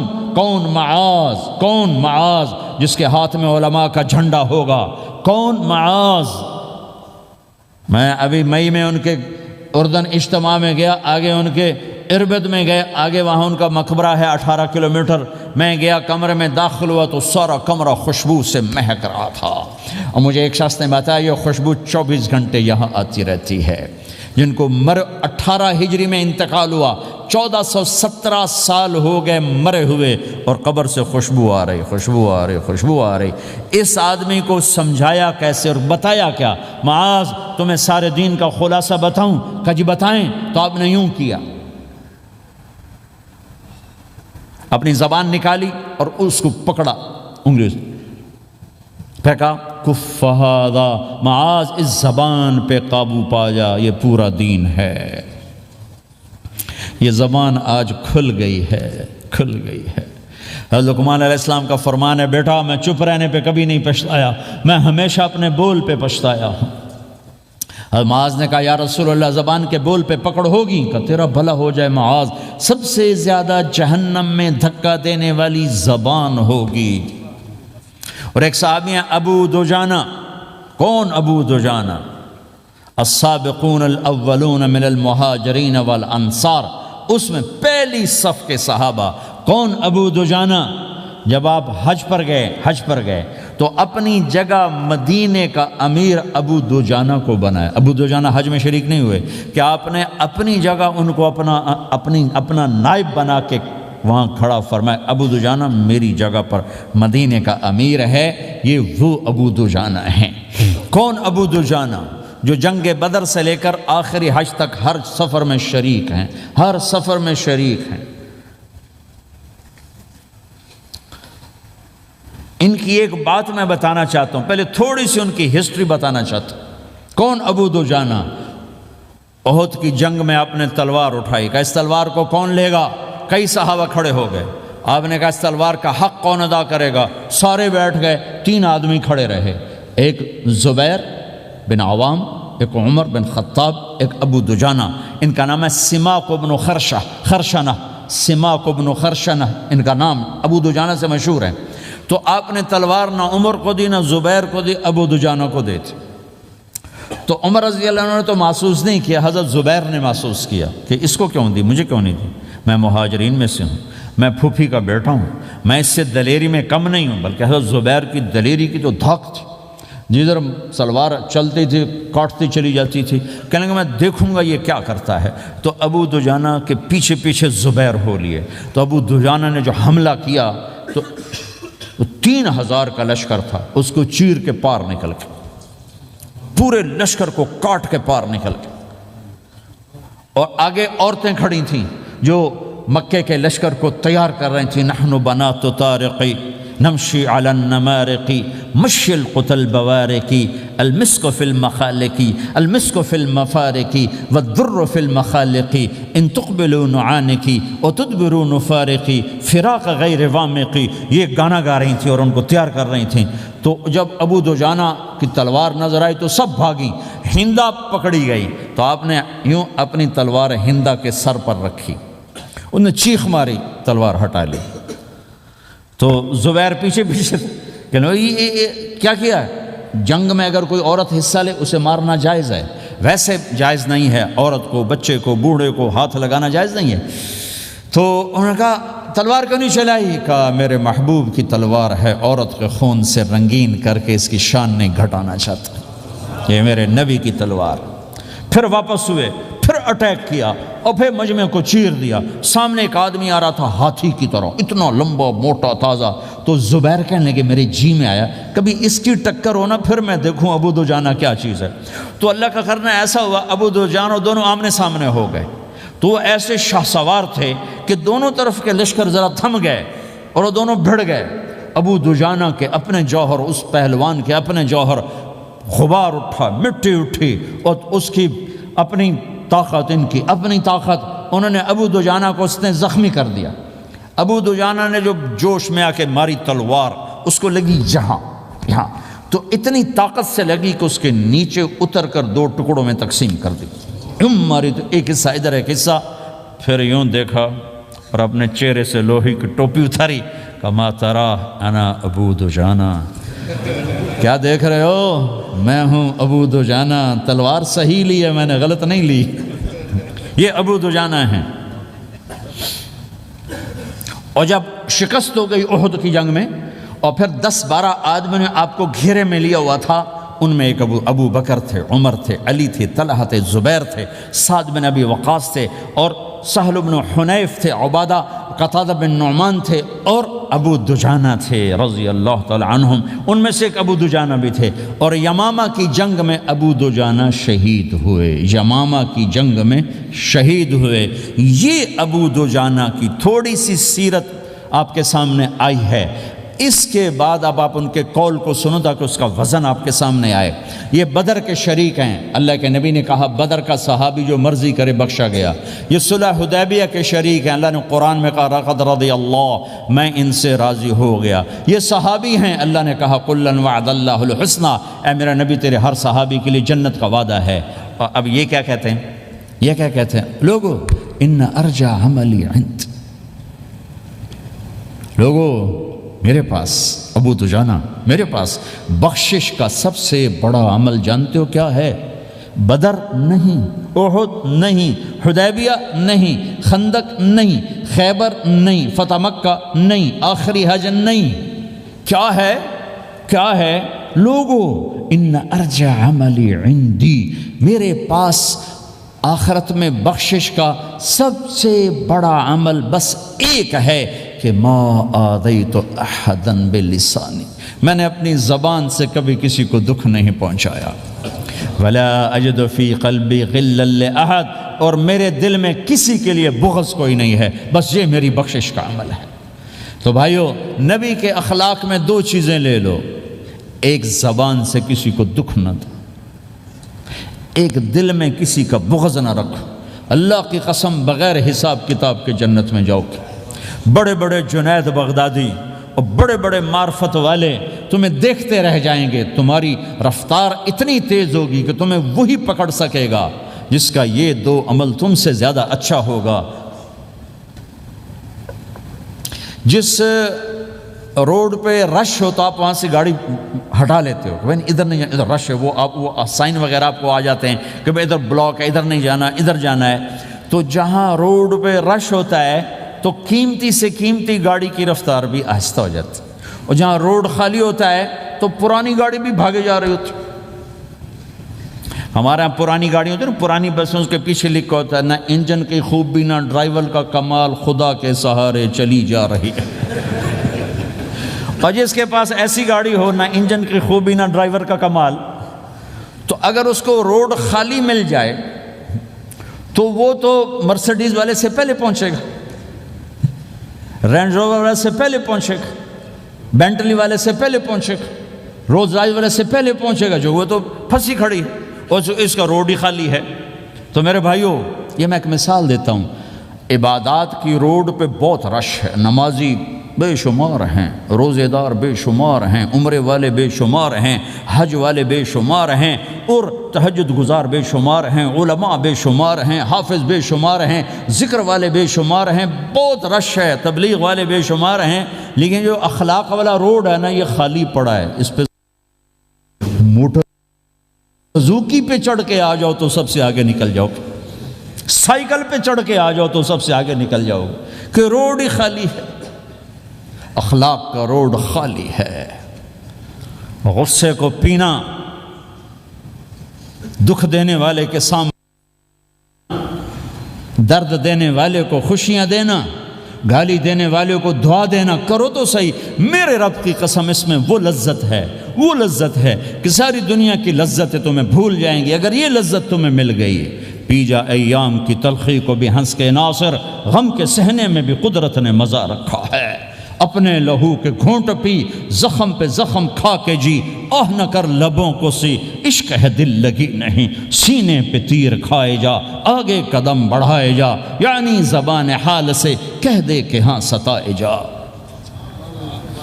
آج اخلاق کوئی نہیں ہے، میں تو روتا پھرتا ہوں۔ تبلیغ میں نکلو نکلو نکلو، خانقاہوں میں ذکر ذکر ذکر، اور مدرسوں میں فقہ فقہ فقہ۔ کوئی تو اس سبق کو بھی، یا اور بھی دکھ ہیں زمانے میں محبت کے سوا، راحتیں اور بھی ہیں وصل کی راحت کے سوا۔ جس دن امت کے اخلاق زندہ ہوئے، آپ اسلام کی بہار دیکھو گے۔ اگر اپنے گھر میں خوشیاں لانا چاہتے ہو تو اللہ کی قسم بڑے گھر سے نہیں آئے گی، کوئی 5 لاکھ پاؤنڈ کی گاڑی سے خوشی نہیں آئے گی، کوئی بہت بڑا عالی شان بنگلہ بنانے سے خوشی نہیں آئے گی، تمہارے اخلاق سے گھر میں خوشی آئے گی۔ اگر بیوی کا سلوک تمہارے ساتھ اچھا ہے، تمہارا سلوک بیوی کے ساتھ اچھا ہے، اس گھر میں خوشی ہے۔ بیوی کا بول بدتمیز ہو تو خامند کی زندگی برباد، خامند کا بول بدتمیز ہو تو بیوی کی زندگی برباد، اولاد بد اخلاق ہو تو ماں باپ کی زندگی برباد، ماں باپ میں سختی ہو تو اولاد کی زندگی برباد، بھائی بھائی میں بول میں سختی ہو تو بھائی کی زندگی برباد، بہن بھائیوں میں سختی ہو تو بہن بھائی کی زندگی برباد، نیبر کے ساتھ سختی ہو تو نیبر کی زندگی برباد۔ میرے نبی نے فرمایا ما آمن بی من بات شبعان و جارہ جائع، وہ میرے اوپر ایمان لایا ہی نہیں جو خود پیٹ بھر کے کھائے اور پڑوسی بھوکا ہو۔ واللہ لا یؤمن، واللہ لا یؤمن، واللہ لا یؤمن، 3 دفعہ اللہ کی قسم ایمان والا نہیں، اللہ کی قسم ایمان والا نہیں، اللہ کی قسم ایمان والا نہیں۔ کون یا رسول اللہ؟ الذی لا یأمن جارہ بوائقہ، جو پڑوسیوں کو تنگ کرے وہ ایمان والا نہیں ہے۔ میرے بھائیو، یہ چیپٹر مٹ چکا ہے، کہیں نہیں دیکھنے کو ملتا ہے۔ ایسا نہیں کہ دنیا خالی ہو گئی ہے، لیکن 1 کروڑ میں 1 ملا تو کیا ملا، 1 کروڑ میں بھی 1 نہیں ملتا۔ میں بڑے لمبے سفر کر کے اس نتیجے پر پہنچا ہوں کہ 1 کروڑ مسلمان اکٹھے کروں اس میں لاکھوں تہجد گزار ہوں گے، لاکھوں 5 وقت کے نمازی ہوں گے، اس میں لاکھوں عمرہ حج کرنے والے ہوں گے، اس میں لاکھوں علماء حفاظ ہوں گے، لیکن شاید اخلاق والا ایک بھی نہ، ایک بھی نہ۔ اپنی زندگی کو اگر سکھ دینا ہے، چیزوں کے پیچھے نہ دوڑو، اخلاق بناؤ۔ مقدر کی چیزیں ملیں گی، کمائیوں میں حلال لاؤ، حرام سے بچو، سچ پہ آؤ، جھوٹ سے بچو، دھوکہ نہ دو کسی کو، ورنہ زندگی ویران ہو جائے گی۔ ٹیکس بچانے کے لیے جھوٹ نہ بولو، ورنہ دل کالا ہو جائے گا۔ جھوٹ پیسے کی خاطر، لعنت ہے اس دولت پر، لعنت ہے اس ملک پر۔ ہے کیا مثالیں اس امت نے قائم کی ہیں، اچھوں سے برے، بروں سے اچھے ہمیشہ پیدا ہوتے چلے آئے۔ یزید فاسق، فاجر، ظالم، 3 بر اعظم کی حکومت چھوڑ کے مر رہا ہے، 34 سال کی عمر، اور بعض آتا ہے 38 سال کی عمر، 40 سال کو نہیں پہنچا، 40 سال سے پہلے مر گیا۔ اس کا بیٹا معاویہ بن یزید رضی اللہ تعالیٰ عنہ، 3 بر اعظم کی حکومت، 3 بر اعظم کی حکومت،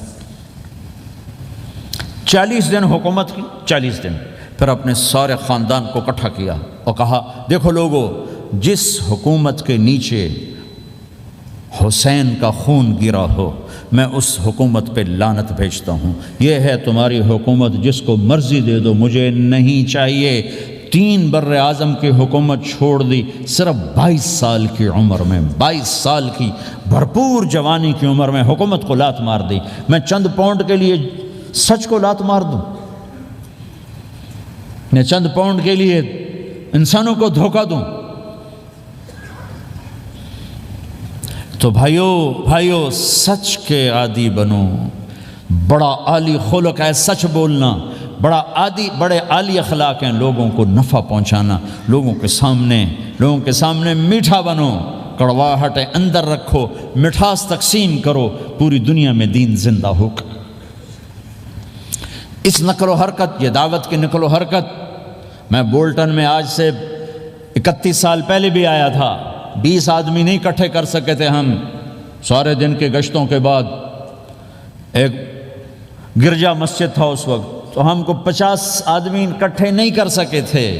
آئیے ہزاروں کا مجمع ہے، اس کے پیچھے پتہ نہیں کتنی محنتیں ہوئی ہیں، تب جا کر یہ رنگ بنا ہے، اس ایک شکل بنی ہے، اس میں رنگ بھرنے کی ضرورت ہے، اور وہ ہے میرے نبی کے اخلاق، میرے نبی کی مبارک زندگی، جس میں درگزر، جس میں معاف کرنا، جس میں میٹھا بول، جس میں چھوٹا بن جانا اور دوسرے کو بڑا بنانا، جس میں سچ بولنا، جس میں دھوکے سے بچنا، یہ مسلمان کی شان ہے۔ تو ہمارے تو نوجوان یہاں کی لڑکیوں کو دھوکہ دیتے ہیں، پیپر بنانے کے لیے یہاں کی لڑکیوں سے شادی کرتے ہیں، ان کی زندگیاں برباد کر دیتے ہیں، اپنا ایمان خراب کرتے ہیں، ان کی زندگی خراب کرتے ہیں۔ مسلمان ہی دھوکے باز بن جائے تو لوگوں کو راہبر کون بنے گا؟ تو میرے بھائیو، اللہ اس کے رسول کو ڈھونڈنے کے لیے یہ تبلیغ کی محنت ہے، در در پھرو، اور یہ 2 باتیں بن جائیں، ایک ہماری عبادات ٹھیک ہو جائے، ایک ہمارے اخلاق ٹھیک ہو جائے۔ اس کو لے کر جب ہم پھریں گے تو اللہ کے فضل سے ایک لہر چلے گی جو دنیا کے ہر آخری کونے تک پہنچے گی، ہر گھر کو اللہ تعالیٰ توحید کے نور سے روشن کر دے گا۔ اس کے لیے ہم وقت مانگتے ہیں کہ یہ ایک زندگی ہے جو میرے 1.25 گھنٹے کی تقریر سے، 1.5 گھنٹے کی تقریر سے قابو میں نہیں آئے گی۔ اس کو سیکھنے کے لیے وقت مانگتے ہیں۔ نکلو میرے بھائیو، اور آج تک جو اللہ پاک کے ساتھ، اللہ کے رسول کے ساتھ کوئی جنگ کی، اس سے صلح کر لو، کسی سے لڑے ہوئے ہو فوراً صلح کر لو، اس کو بھی منا لو، اس سے بھی مان جاؤ، کسی سے روٹھے نہ رہو، کسی سے قطع تعلق نہ کرو، سب سے سلام کرو، دل کو صاف رکھو۔ ابو دجانہ جیسی ہستی فرماتے ہیں کہ میری بخشش کا عمل یہ ہے کہ زبان سے دکھ نہیں دیا، دل میں بغض کوئی نہیں، اور وہ کہتے ہیں یہ میرا سب سے بڑا عمل ہے۔ یہ اپنے نبی کے اخلاق میں 2 باتیں لے لیں، اس زبان سے کسی کو دکھ نہ پہنچے، دل میں کتنا ہی لوگ ستائیں، بغض نہ رکھو، صاف کرو، دھو دو، اور فرائض میں نماز چھوٹے نہیں، اور پھر اس کو لے کر یہ امت پھرے، چونکہ اس امت کا کام بیٹھنا نہیں ہے، اس امت کا اجتماعی جرم ہے کہ انہوں نے اللہ کے دین کے لیے پھرنا چھوڑ دیا، اس امت کی اجتماعی خطا ہے کہ انہوں نے اللہ کے پیغام کو آگے پہنچانا اس کو اپنا کام نہ سمجھا، اس کے لیے پھرنا چھوڑ دیا تو اپنے بھی ہاتھوں سے نکل گئے، پرائے تو پہلے ہی پرائے تھے۔ تو میرے بھائیو اس کے لیے نیت کرو، ارادے کرو۔ جو بھائی یہ تیار ہوں 1 دسمبر کے آخر تک تو وہ کھڑے ہو کر ذرا اپنے ناموں کا اظہار فرما دیں، اور جو چھٹیاں آ رہی یہ ساری چھٹیاں لگانے کے لیے جو نوجوان تیار ہوں وہ بھی کھڑے ہو کے اپنی شکلیں زیارت کروا دیں، اللہ بھی راضی ہو جائے، اللہ کا نبی بھی راضی ہو جائے۔ جلدی سے کھڑے ہو کر بتا دیں، فرمائیں جی۔ ہمت کر کے فرمائے بے ماشاءاللہ، اپنے نام لکھوائے ماشاءاللہ۔ بولو بھائی، یہ چھٹیاں تو ماشاءاللہ ہوتی ہیں، اس میں نوجوانوں کو نکلنا چاہیے۔ اکثر نوجوان بیٹھے ہیں، اٹھو بھائی۔ جی بھائی ہمت فرمائے بے ماشاءاللہ۔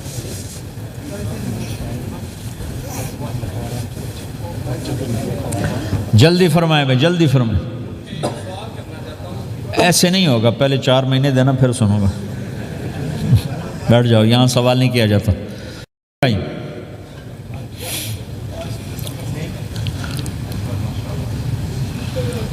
جلدی سے بتائیں بھائی، جلدی سے بتائیں بھائی۔ ان چھٹیوں میں کون نکلے گا اللہ کے راستے میں؟ ان چھٹیوں میں جو نوجوان تیار ہوں کھڑے ہو جائیں، ان چھٹیوں میں جو تیار ہیں چھٹیاں لگانے کے وہ کھڑے ہو جائیں۔ چھٹیاں اللہ کے راستے میں۔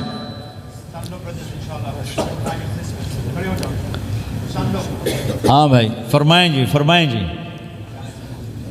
بھائی۔ اور آپ کے لیے آسان کر دیتا ہوں، آج کیا تاریخ ہے بھائی؟ 22 نومبر۔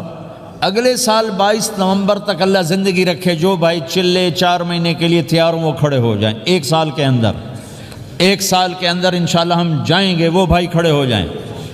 1 سال کے اندر انشاءاللہ ہم نے جانا ہے، ترتیب بنانی ہے، وہ کھڑے ہو جائیں۔ زندگی میں جو کہیں گے ہم نکلیں گے وہ بھی کھڑے ہو جائیں۔ چلو سارے بیریئر ہٹا دیتا ہوں، لو بھائی سب کی تشکیل ہو، بیٹھ جاؤ بھائی ماشاءاللہ، بیٹھ جاؤ بھائی، بیٹھ جاؤ بھائی، بیٹھ جاؤ بھائی۔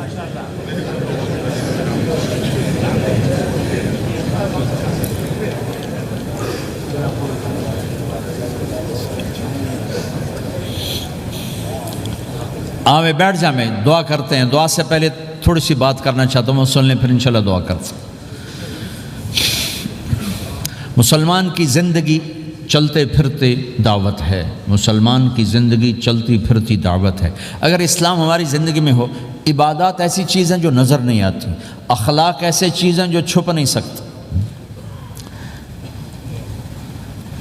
اخلاق ایک ایسی صفت ہے جس کو آپ چھپا نہیں سکتے، بد اخلاقی ایسی برائی ہے جس کو آپ چھپا نہیں سکتے۔ شراب تو چھپ سکتی ہے، اندر کمرے میں بیٹھ کے پی لے، روزہ چھپ سکتا ہے، نہیں رکھا کسی کو کیا خبر، نماز بھی چھپ جاتی، نہیں خبر پڑھی ہے کہ نہیں پڑھی، لیکن برے اخلاق بھی نہیں چھپتے اور اچھے اخلاق بھی نہیں چھپتے۔ ایک اچھے اخلاق خوشبو کی طرح مہکتے ہیں اور برے اخلاق گندگی طرح بدبو چھوڑتے ہیں۔ ہمارا معاشرہ اسلامی اس وقت بنے گا جب ہمارے اخلاق عالی ہوں گے، تو یہ نقل و حرکت اس کو طاقت پہنچائے گی۔ یہ گھر بیٹھنے سے چیز نہیں آئے گی بھائی، پھرنا پڑے گا، دھکے کھانے پڑیں گے، لیکن ان دھکوں میں بھی اللہ نے بڑی لذت رکھی ہے، بہت عجب نشہ ہے اس کا۔ جنید جمشید مجھے پہلی دفعہ ملا 97، جب وہ بہت بڑا اس وقت تھا، وہ لیجنڈ گلوکار، تو اس نے مجھ سے کہا کہ مولانا جس گلیمر کو پاکستانی نوجوان خوابوں میں دیکھتے ہیں وہ گلیمر مجھے فزیکلی حاصل ہے، لیکن میرے اندر اندھیرا ہے، روشنی نہیں، خالی ہے۔ کیوں؟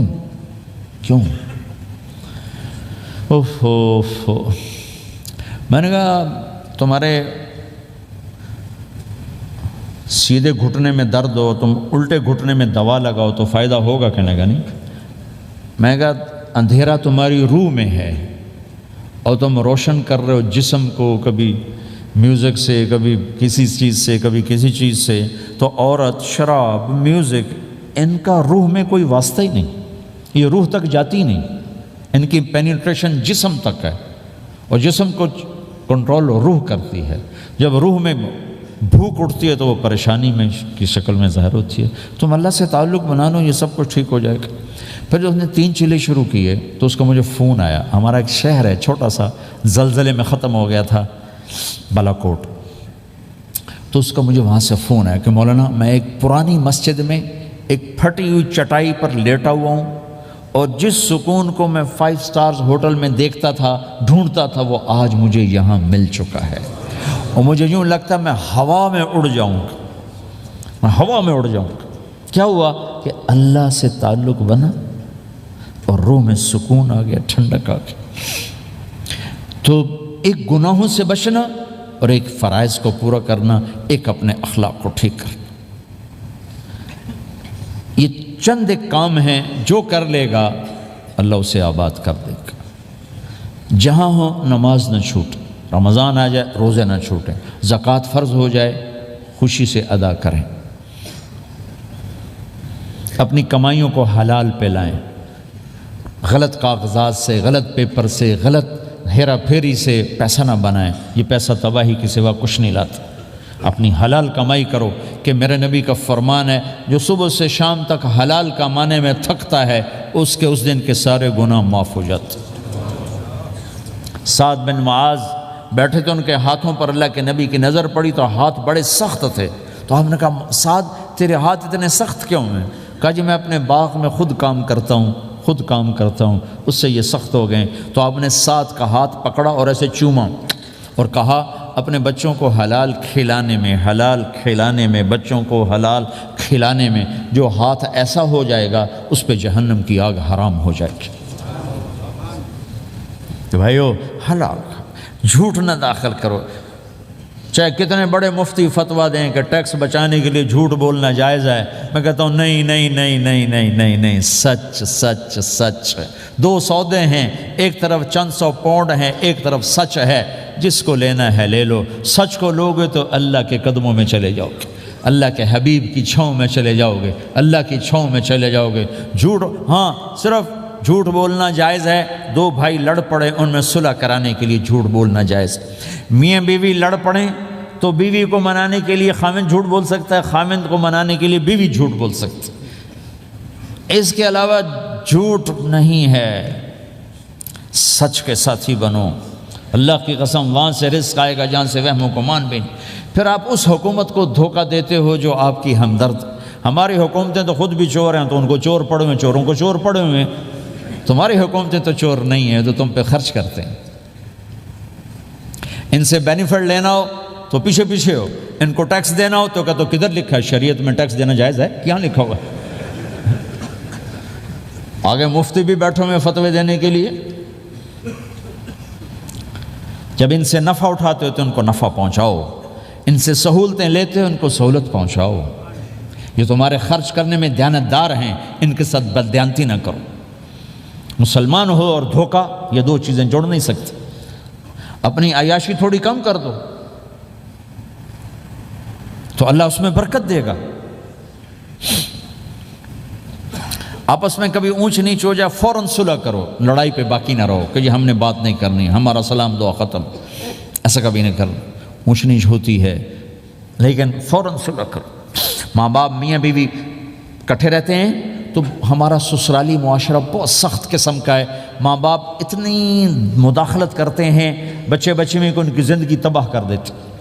ساس سسر بہو پہ اتنا حق جتلاتے ہیں کہ خاوند کا بھی اتنا حق نہیں رہ جاتا، اس سے زندگی ٹوٹ جاتی۔ اگر سسر ہو بہو کو عزت دو، ساس ہے بہو کو عزت دے، بہو ہے ساس سسر کو عزت دے۔ لیکن اللہ کی قسم ساس اور سسر کا بہو پہ کوئی شرعی حق کوئی نہیں۔ میرے بچے کی شادی ہوئی، میں نے اپنی بیوی سے کہا بات سنو، ہم کسی کی بیٹی کو لے کے آ رہے ہیں، اگر ماں بن کے دکھاؤ گی تو میں یہاں اس کو لاؤں گا، اور اگر ماں بن کے نہیں دکھانا تو میں اس کو الگ گھر دیتا ہوں، تاکہ ہم اس کی زندگی میں دخل انداز نہ ہوں، ہم ان کی زندگی کو خراب نہ کریں۔ اگر کسی کے پاس الگ گھر دینے کی وسعت نہیں ہے تو وہ خود تو الگ ہو سکتا ہے کہ نہیں ہو سکتا؟ ایک ہی گھر میں رہتے ہیں، الگ گھر کی وسعت نہیں، تو دونوں باہر نکل جاؤ، بچوں کی زندگی سے باہر نکل جاؤ، اپنا ان پر حاوی نہ کرو، ورنہ آپ خود بھی برباد ہو جاؤ گے، ان کو بھی برباد کر دو۔ کتنی طلاقوں کے پیچھے ساس اور سسر ہیں، کتنی طلاقوں کے پیچھے میاں بیوی کی آپس کی بدتمیزی ہے کہ اس ماحول میں برداشت کرنے کا رواج ہی ختم ہو گیا۔ برداشت نہیں کرنا، بڑا نقصان سہنا ہے، چھوٹا نہیں سہنا۔ ڈائمنڈ کیسے بنتا ہے؟ ڈائمنڈ کاربن ہے، وہ ڈائمنڈ کیسے بنتا ہے؟ وہ پریشر کو برداشت کرتا، اللہ چمکا کے اسے ڈائمنڈ بنوا دیتا۔ تو نوجوانوں کے ذمے ہے کہ اپنی بیوی کو پروٹیکشن دیں ماں باپ سے۔ ماں باپ زیادتی کریں، سامنے آ جائیں، ہاتھ جوڑیں، پاؤں پکڑیں، بدتمیز نہ ہوں کہ ابا جی میں آپ کا حکم، اب مجھے اس کہیں کیا کرنا ہے، اماں جی اب مجھے فرمائیں میں کیا کرنا ہے، میرے ذمے ہے، اس کے ذمے نہیں ہے۔ بیوی زیادتی کرنے لگے تو اس کے سامنے ہو جاؤ، دیکھو بیگم یہ تیرا میرا رشتہ ٹوٹ سکتا ہے، ماں باپ کا رشتہ ٹوٹ نہیں سکتا ہے۔ ماں باپ کا وہ رشتہ ہے جسے توڑا نہیں جا سکتا، نکاح تو ایک بول پہ ٹوٹ جاتا ہے، میں تیری ہر ضرورت پوری کروں گا لیکن تو میرے ماں باپ کے لیے تکلیف کا باعث نہ بن۔ یہ مرد کی ذمہ داری ہے، ہم یہ معاشرہ بھلا چکے ہیں۔ ہمارے پڑوسی ذمہ دار تھے، ان کے بچے کے نکاح میں گیا تو وہ مجھ سے کہنے لگے مولانا میری بیگم نے مجھ سے کہا کہ دیکھو ہم زندگی گزار چکے ہیں، اب یہ بچے زندگی شروع کرنے لگے ہیں، تو پہلے میرے بیٹے کے لیے الگ گھر بنا اور اس کی بیوی کی ڈولی کو وہاں لے کے آ، میرے گھر میں نہ لانا کہ ایسا نہ ہو ہم میاں بیوی بچوں کی زندگی خراب کر دیں۔ تو پہلے میں نے بیٹے کا گھر بنایا ہے، اب اس کی شادی کر رہا ہوں، اس کی بیوی کی ڈولی وہاں اترے گی، میرے گھر میں نہیں اترے گی کہ ہم دونوں میاں بیوی کہیں ان کو خراب نہ کر بیٹھے۔ تو ہر آدمی کے پاس تو اتنے وسائل نہیں ہیں کہ وہ الگ گھر دے، لیکن یہ وسائل تو سب کے پاس ہیں کہ ان کی زندگی سے نکل جائے۔ ہاں ان میں کوئی کھٹ پٹ ہو جائے تو صلح کرانے آئیں، لیکن ہوتا کیا ہے کہ لڑکے کے ماں باپ اپنے بیٹے کے حمایتی ہوتے ہیں، لڑکی کے ماں باپ اپنی بیٹی کے حمایتی ہوتے ہیں اور آپس میں جنگ شروع ہو جاتی، نہ یہ نیچے ہوتا ہے نہ وہ نیچے ہوتا ہے۔ نئی شادی ہوتی، زندگی گزارنے کا پتہ نہیں ہوتا، ٹھوکریں کھاتے ہیں تو ان کو سنبھالنے کی ضرورت ہوتی ہے، لیکن ہوتا کیا ہے کہ ماں باپ اپنے بیٹے کے کان میں نہ بیوی کی شکایتیں لگاتے رہے، یہ کرتی ہے یہ کرتی ہے یہ کرتی ہے، اور وہ بچی کو اس کے ماں باپ کہتے رہے یہ کرتے ہیں یہ کرتے ہیں یہ کرتے ہیں۔ زبان پر ٹیپ لگا لو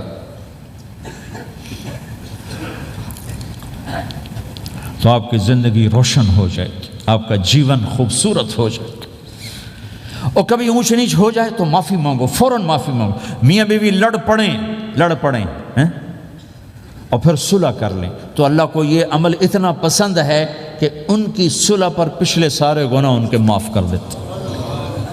قرآن کی ایک آیت اتری ہی میاں بیوی کی لڑائی پر تھی۔ ایک خامد اپنی بیوی پہ بڑے ناراض ہو گئے، مسجد میں بیٹھے بیٹھے انہوں نے نیت کی گھر جاؤں گا اور بیوی کی ٹھکائی کروں گا۔ یہ انہوں نے نیت کی ہوئی، مسجد میں بیٹھے بیٹھے نیت کی گھر جاؤں گا میں انہوں چنگا لتر پھیرنا ہے۔ میرے اللہ تو آسمان زمین اللہ کے لیے تو سب برابر ہے دیکھنا۔ تو اللہ پاک نے اسی وقت قرآن اتارا، اسی وقت یا ایھا الذین آمنوا ان من ازواجکم و اولادکم عدوا لکم فاحذروہم۔ اے ایمان والو، بیوی بچے اولاد، عدوکم نہیں کہا، عدو لکم، بیچ میں لام لائے ہیں یہ بتانے کے لیے کہ عدو اصلی معنی میں نہیں ہے، یہ اس معنی میں ہے کہ اے ایمان والو تمہارا بیوی بچوں کے ساتھ ٹھائیا ہو سکتا ہے، کھٹ پٹ ہو سکتی ہے، جھگڑا چھوٹا موٹا ہو سکتا ہے، کیا کرنا ہے؟ فاحذروہم، اس سے بچنا ہے، بڑھانا نہیں، بچنا ہے۔ کیسے بچنا ہے؟ ان تعفو، اس جھگڑے کو بڑھانا نہیں، مٹانا ہے۔ وتصفحوا، اس کا اثر دل سے مٹانا ہے۔ وتغفروا، پھر دوسرے کو معاف کرنا ہے۔ یہ تین کام میاں بیوی کرو، اگلا میں کروں گا، فإن اللہ غفور الرحیم، تمہارے پچھلے میں سارے معاف کر دوں۔ تو اگر اس مجمع میں کوئی بیوی سے لڑا بیٹھا ہے تو جاتے جا کے صلح کر، کوئی ماں باپ سے لڑا بیٹھا ہے تو جاتے جا کے صلح کر، کوئی ماں باپ بچوں سے ناراض ہیں جا کے خود مان جائیں۔ اس ماحول میں بچوں کو پیار سے لے کے چلنے کی ضرورت۔ میرے نبی کی زندگی محبت کا شاہکار ہے، ساری زندگی کسی کو ڈانٹا نہیں، ساری زندگی کسی کو ڈانٹا نہیں، اپنی وجہ سے، کسی پہ ہاتھ نہیں اٹھایا، اپنی وجہ سے۔ حسن فرماتے میں نے 10 سال اللہ کے نبی کی خدمت کی، ایک دفعہ نہیں کہا یہ کیوں کیا، ایک دفعہ نہیں کہا یہ کیوں نہیں کیا۔ تو بھائیو یہ خوبصورت زندگی ہے۔ آپ کے ہاں تو خادم نہیں ہوتے، سارا گھرانہ ہی خادم ہوتا ہے، تو میں پاکستان میں ہوں تو میں اگلا چیپٹر بیان کرتا ہوں کہ نوکروں کے ساتھ بھی اچھا سلوک کرو. وہ یہاں ہے ہی نہیں. تجھے آپ پہ ہی بانڈے مانجنے، آپ پہ ہی ٹوائلٹ صاف کرنا ہے، آپ پہ ہی گڈی صاف کرنی، ڈرائیور بھی آپ پہ تھے، مالک بھی آپ پہ، پٹرول بھی آپ پہ پاؤ بھائی. چنگا انگلینڈ ہے، پٹرول بھی آپ پہ پاؤ، ہوا بھی آپ پہ بھرو. 2.5 لاکھ کی گاڑی یا ڈرائیور آپ پہ. ہماری 2.5 لاکھ پاؤنڈ کی، ہماری 2.5 لاکھ کی سزوکی ہوتی ہے. ہمارا نوکر بیٹھا گاڑی چلا رہا تھا. نوکر تو اللہ کی بڑی نعمت ہے، تم اس سے محروم ہو. کچھ اس کے فائدے بھی ہیں، کچھ نقصان بھی ہیں، لیکن فائدے زیادہ ہیں. ہمارے بچے اتنے سست ہو جاتے ہیں کہ پانی کا گلاس کہو تو اٹھ کے ہی نہیں دیتے، وہ آگے نوکر کو بلاتے. میری اپنی میرے ابا جی مجھے کوئی کام کہتے، پتر جا میں نا انہوں صد کیا، تو میں باہر جا ابا جی آندھا انہوں صد کیا. میں خود نہیں جاتا، ایسی سستی پڑ جاتی. یعنی تمہیں اپنی حماقت بتا رہا ہوں. سردی میں لیٹا ہوا تھا تو میری رضائی گر گئی، تو میں نے باہر سے نوکر بولایا. میں کہا بشیرہ او جی اور آمینا رضائی میرے اتے پا. تو اپنا سنا رہا ہوں. لیکن آپ جہاں جاب کرتے ہیں، جہاں جاب کرتے ہیں، وہاں دیانتداری سے جاب کرو. دھوکہ نہ ہو، فریب نہ ہو، فراڈ نہ ہو. آپ بھی کہیں ملازم تو ہیں، کہیں کام کر رہے ہیں، کوئی آپ کی دکان پہ کام کر رہا ہے، گھروں میں کام کرنے والے، دکانوں پہ کام کرنے والے تو ہیں. اور جن لوگوں کے پاس پیپر نہیں ہوتے ان کو اتنے تھوڑے پیسے دیتے ہیں کہ وہ بیچارے روٹی بھی نہ کھا سکے. کہ بھائی یہ لینے، چونکہ ان کو پتہ ہے یہ بیچارہ پھنسا ہوا ہے اور کہیں نہیں جا سکتا ہے. تو ایسا نہ کرو، یہ ظلم نہ کرو. اول تو ایسے لوگ رکھو نہیں، تمہارے لیے قانون اس کی گنجائش کوئی نہیں. لیکن اگر کوئی اس طرح رکھتا ہے تو پھر یہ ظلم نہ کرے کہ 100 کی بجائے 10 پاؤنڈ دے رہا ہو کہ بھائی لینے تو لے لو. اس کو پتہ ہے اس بیچارے نے کہیں نہیں جانا. ایسے ظالم نہ بنو. وہ ہمارے یہاں کرائسس چل رہا ہے بہت زیادہ. تو جو بیچارہ پھنس جاتا ہے نا، تو اپنی پراپرٹی بیچنے پر آتا ہے تو اس کی 1 کروڑ کی پراپرٹی کے 20 لاکھ لگاتے ہیں. میں گزر رہا تھا مال ٹاؤن میں، ایک دوست کے پاس ٹھہرا تھا، وہ پراپرٹی ڈیلر تھا. تو ہم صبح واک کر رہے تھے تو ایک گھر کے قریب سے گزرے، کوئی 6 کنال کا گھر تھا. مجھ سے کہنے لگا مولانا اس گھر کی قیمت ہے 24 کروڑ. 24 کروڑ کا گھر ہے فزیکلی، لیکن اس کا مالک پھنس چکا ہے قرضوں میں. اب وہ اس کو بیچنا چاہتا ہے تو 18 کروڑ سے اوپر 1 پیسہ نہیں کوئی لگا رہا. اور یہ اس بیچارہ بیچے گا، یہ 8 کروڑ کا لاس لے کر، 6 کروڑ کا لاس لے کر بیچے گا، چونکہ یہ پھنس چکا ہے. میں نے کہا اگر میرے پاس پیسے ہوتے تو میں اس کا 24 کروڑ کا گھر لیتا 30 کروڑ کا، کہ 24 کروڑ اس کے قرضے میں جاتے اور 6 کروڑ سے اپنا الگ کاروبار کر لیتے. مسلمان تو مظلوم کی مدد کرتا ہے، مسلمان تو دکھی کی مدد کرتا ہے، نہ کہ مصیبت زدہ کو اور لوٹ لینا، مرے نو مارے شاہ مدار. یعنی مصیبت زدہ پر اور مصیبت ڈالنا. بھائیو یہ وہ خوبصورت اخلاق ہیں، اپناؤ گے اللہ چمکائے گا، اللہ اس جہان کی عزت دے گا. اور ایک آخری میری بات ہے، بہت بڑا مجمع ہے، بہت سارے نوجوان نظر آ رہے ہیں. آج تک جو اللہ رسول سے جنگ کی اس سے صلح کر لیں، جو گناہ کی اس سے معافی مانگ لیں. ادھر ہم معافی مانگیں ادھر اللہ معاف کر دے گا، ادھر ہم توبہ کریں گے ادھر اللہ معاف کر دے گا. اور آپ تو ماشاءاللہ سارے بہت اچھے بیٹھے ہوئے ہیں. میرا ایک شاگرد ہے مولوی امجد، کراچی میں امام مسجد ہے. اس کے پڑوس میں ایک عورت تھی، وہ لڑکیاں سپلائی کرنے کا کام کرتی تھی. کتنا ذلیل کام ہے.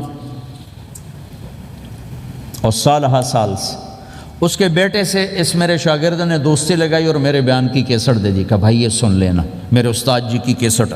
اس نے گھر میں جا کے لگا لی. اس کی ماں چلتے پھرتے کانوں میں آواز پڑ رہی ہے. آخر وہ آ کے بیٹھ گئی، کہنے لگی سنا، مجھے بھی سنا. تو اس نے سارا سنا، پھر کہا دوبارہ سنا، پھر سنا، کہا دوبارہ سنا، پھر سنا. تو کہنے لگی یہ کون ہے؟ کہا پتہ نہیں کون. تمہیں کس نے دی؟ کہا یہ امام مسجد نے. تو بچے کا ہاتھ پکڑا اور آ گئی دروازے پر. اسے لوگ تراویح پڑھ کے باہر نکل رہے تھے. کہنے لگے میں نے امام صاحب سے ملنا ہے. وہ آ گئے. کہا جی یہ کیسٹ آپ نے دی؟ کہا جی. یہ کون ہے؟ کہا میرے استاد ہیں. کیا نام ہے؟ طارق جمیل. اچھا. انہوں نے توبہ کی بڑی بات بتائی ہے، تمہیں پتہ ہے نا میرا کیا کام ہے؟ ہاں. کہا میری توبہ قبول ہو سکتی ہے؟ کہا کیوں نہیں اماں جی، ہو سکتی. کہا ٹھیک ہے پھر میں اللہ کو گواہ بناتی ہوں، میری توبہ. اور اس نے مسجد میں آنا شروع کر دیا تراویح میں. 5واں روزہ ہے اور دعا مانگتی ہے اللہ اگر میری توبہ قبول ہے تو مجھے اپنے پاس بلا لے. یا اللہ اگر میری توبہ قبول ہے تو مجھے اپنے پاس بلا لے۔ 29ویں روزے سجدے کی حالت میں اللہ نے اٹھا لی۔ ساری زندگی کام کیا؟ لڑکیوں کی سپلائی، اتنا بدترین کام، اور موت آئی رابعہ بصری جیسی۔ یہ ہے توبہ کا کمال کہ اللہ کی رحمت سے کبھی نا امید نہیں ہونا چاہیے۔ اللہ کوئی تھانے دار نہیں ہے کہ اس نے چھتر پھیرنا ہے۔ اللہ کریم ہے، مہربان ہے، ہمارا دوست ہے، ہمارا رب ہے۔ تو جب کبھی خطا ہو فوراً توبہ کرو، فوراً توبہ کرو، انشاءاللہ ایک دن آئے گا کہ اللہ ہمیں اپنی توبہ پہ پکا کر دے گا۔ تو یہ نیت تو کرو سارے جتنے بیٹھے ہو، بوڑھے جوان، کہ پچھلے پر ہم توبہ کرتے ہیں۔ کرتے ہو نیت؟ کہو یا اللہ میری توبہ، پھر کہو یا اللہ میری توبہ، پھر کہو یا اللہ میری توبہ۔ اگر یہ آپ نے سچے دل سے کہا ہے تو آپ کو مبارک ہو، آپ کے سب گناہ معاف ہو گئے، سارے معاف ہو گئے۔ حقوق باقی ہیں، علماء سے پوچھ لینا ان کی ادائیگی کیسے کرنی ہے، گناہ سارے معاف ہو گئے۔ اور آئندہ اگر کبھی توبہ ٹوٹے تو پھر کر لینا، پھر کر لینا، پھر کر لینا، میرے رب کی رحمت پہ کوئی اثر نہیں پڑتا۔ لن تبلغوا ضری فتضرونی ولن تبلغوا نفعی فتنفعونی، یہ میرے رب کی صفت ہے۔ وہ کہتا میں نفع سے بھی پاک ہوں، نقصان سے بھی پاک ہوں، نہ کوئی مجھے نفع پہنچا سکتا ہے نہ کوئی نقصان پہنچا سکتا ہے۔ تو میرے گناہوں سے اس کو کیا گھاٹا پڑتا ہے؟ مجھے گھاٹا پڑتا ہے۔ لہٰذا جب بھی ہم معافی مانگیں گے وہ خوشی سے معاف کرے گا، جب بھی توبہ کریں گے خوشی سے قبول کرے گا۔ ٹھیک ہے نا؟ سارے نیت کرتے ہو؟ درود شریف پڑھو۔ اللہم لک الحمد کما انت اہلہ فصلی علی محمد کما انت اہلہ وافعل بنا ما انت اہلہ انک اہل التقوی و اہل المغفرہ ربنا آتنا فی الدنیا حسنہ وفی الآخرۃ حسنۃ وقنا عذاب النار۔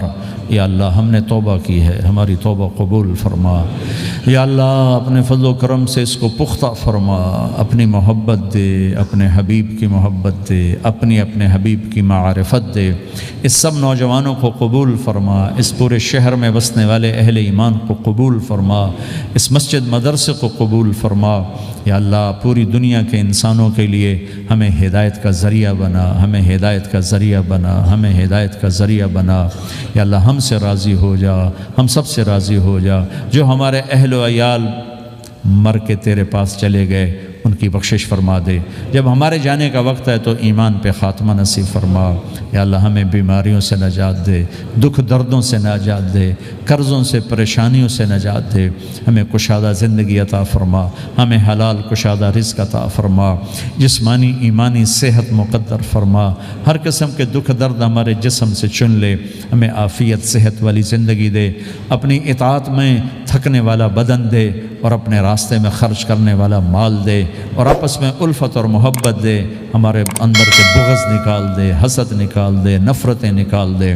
ہم سب سے راضی ہو جا اور ہمیں اپنے سے راضی کر لے۔ وصلی اللہ تعالی النبی الکریم، آمین برحمتک یا ارحم الراحمین۔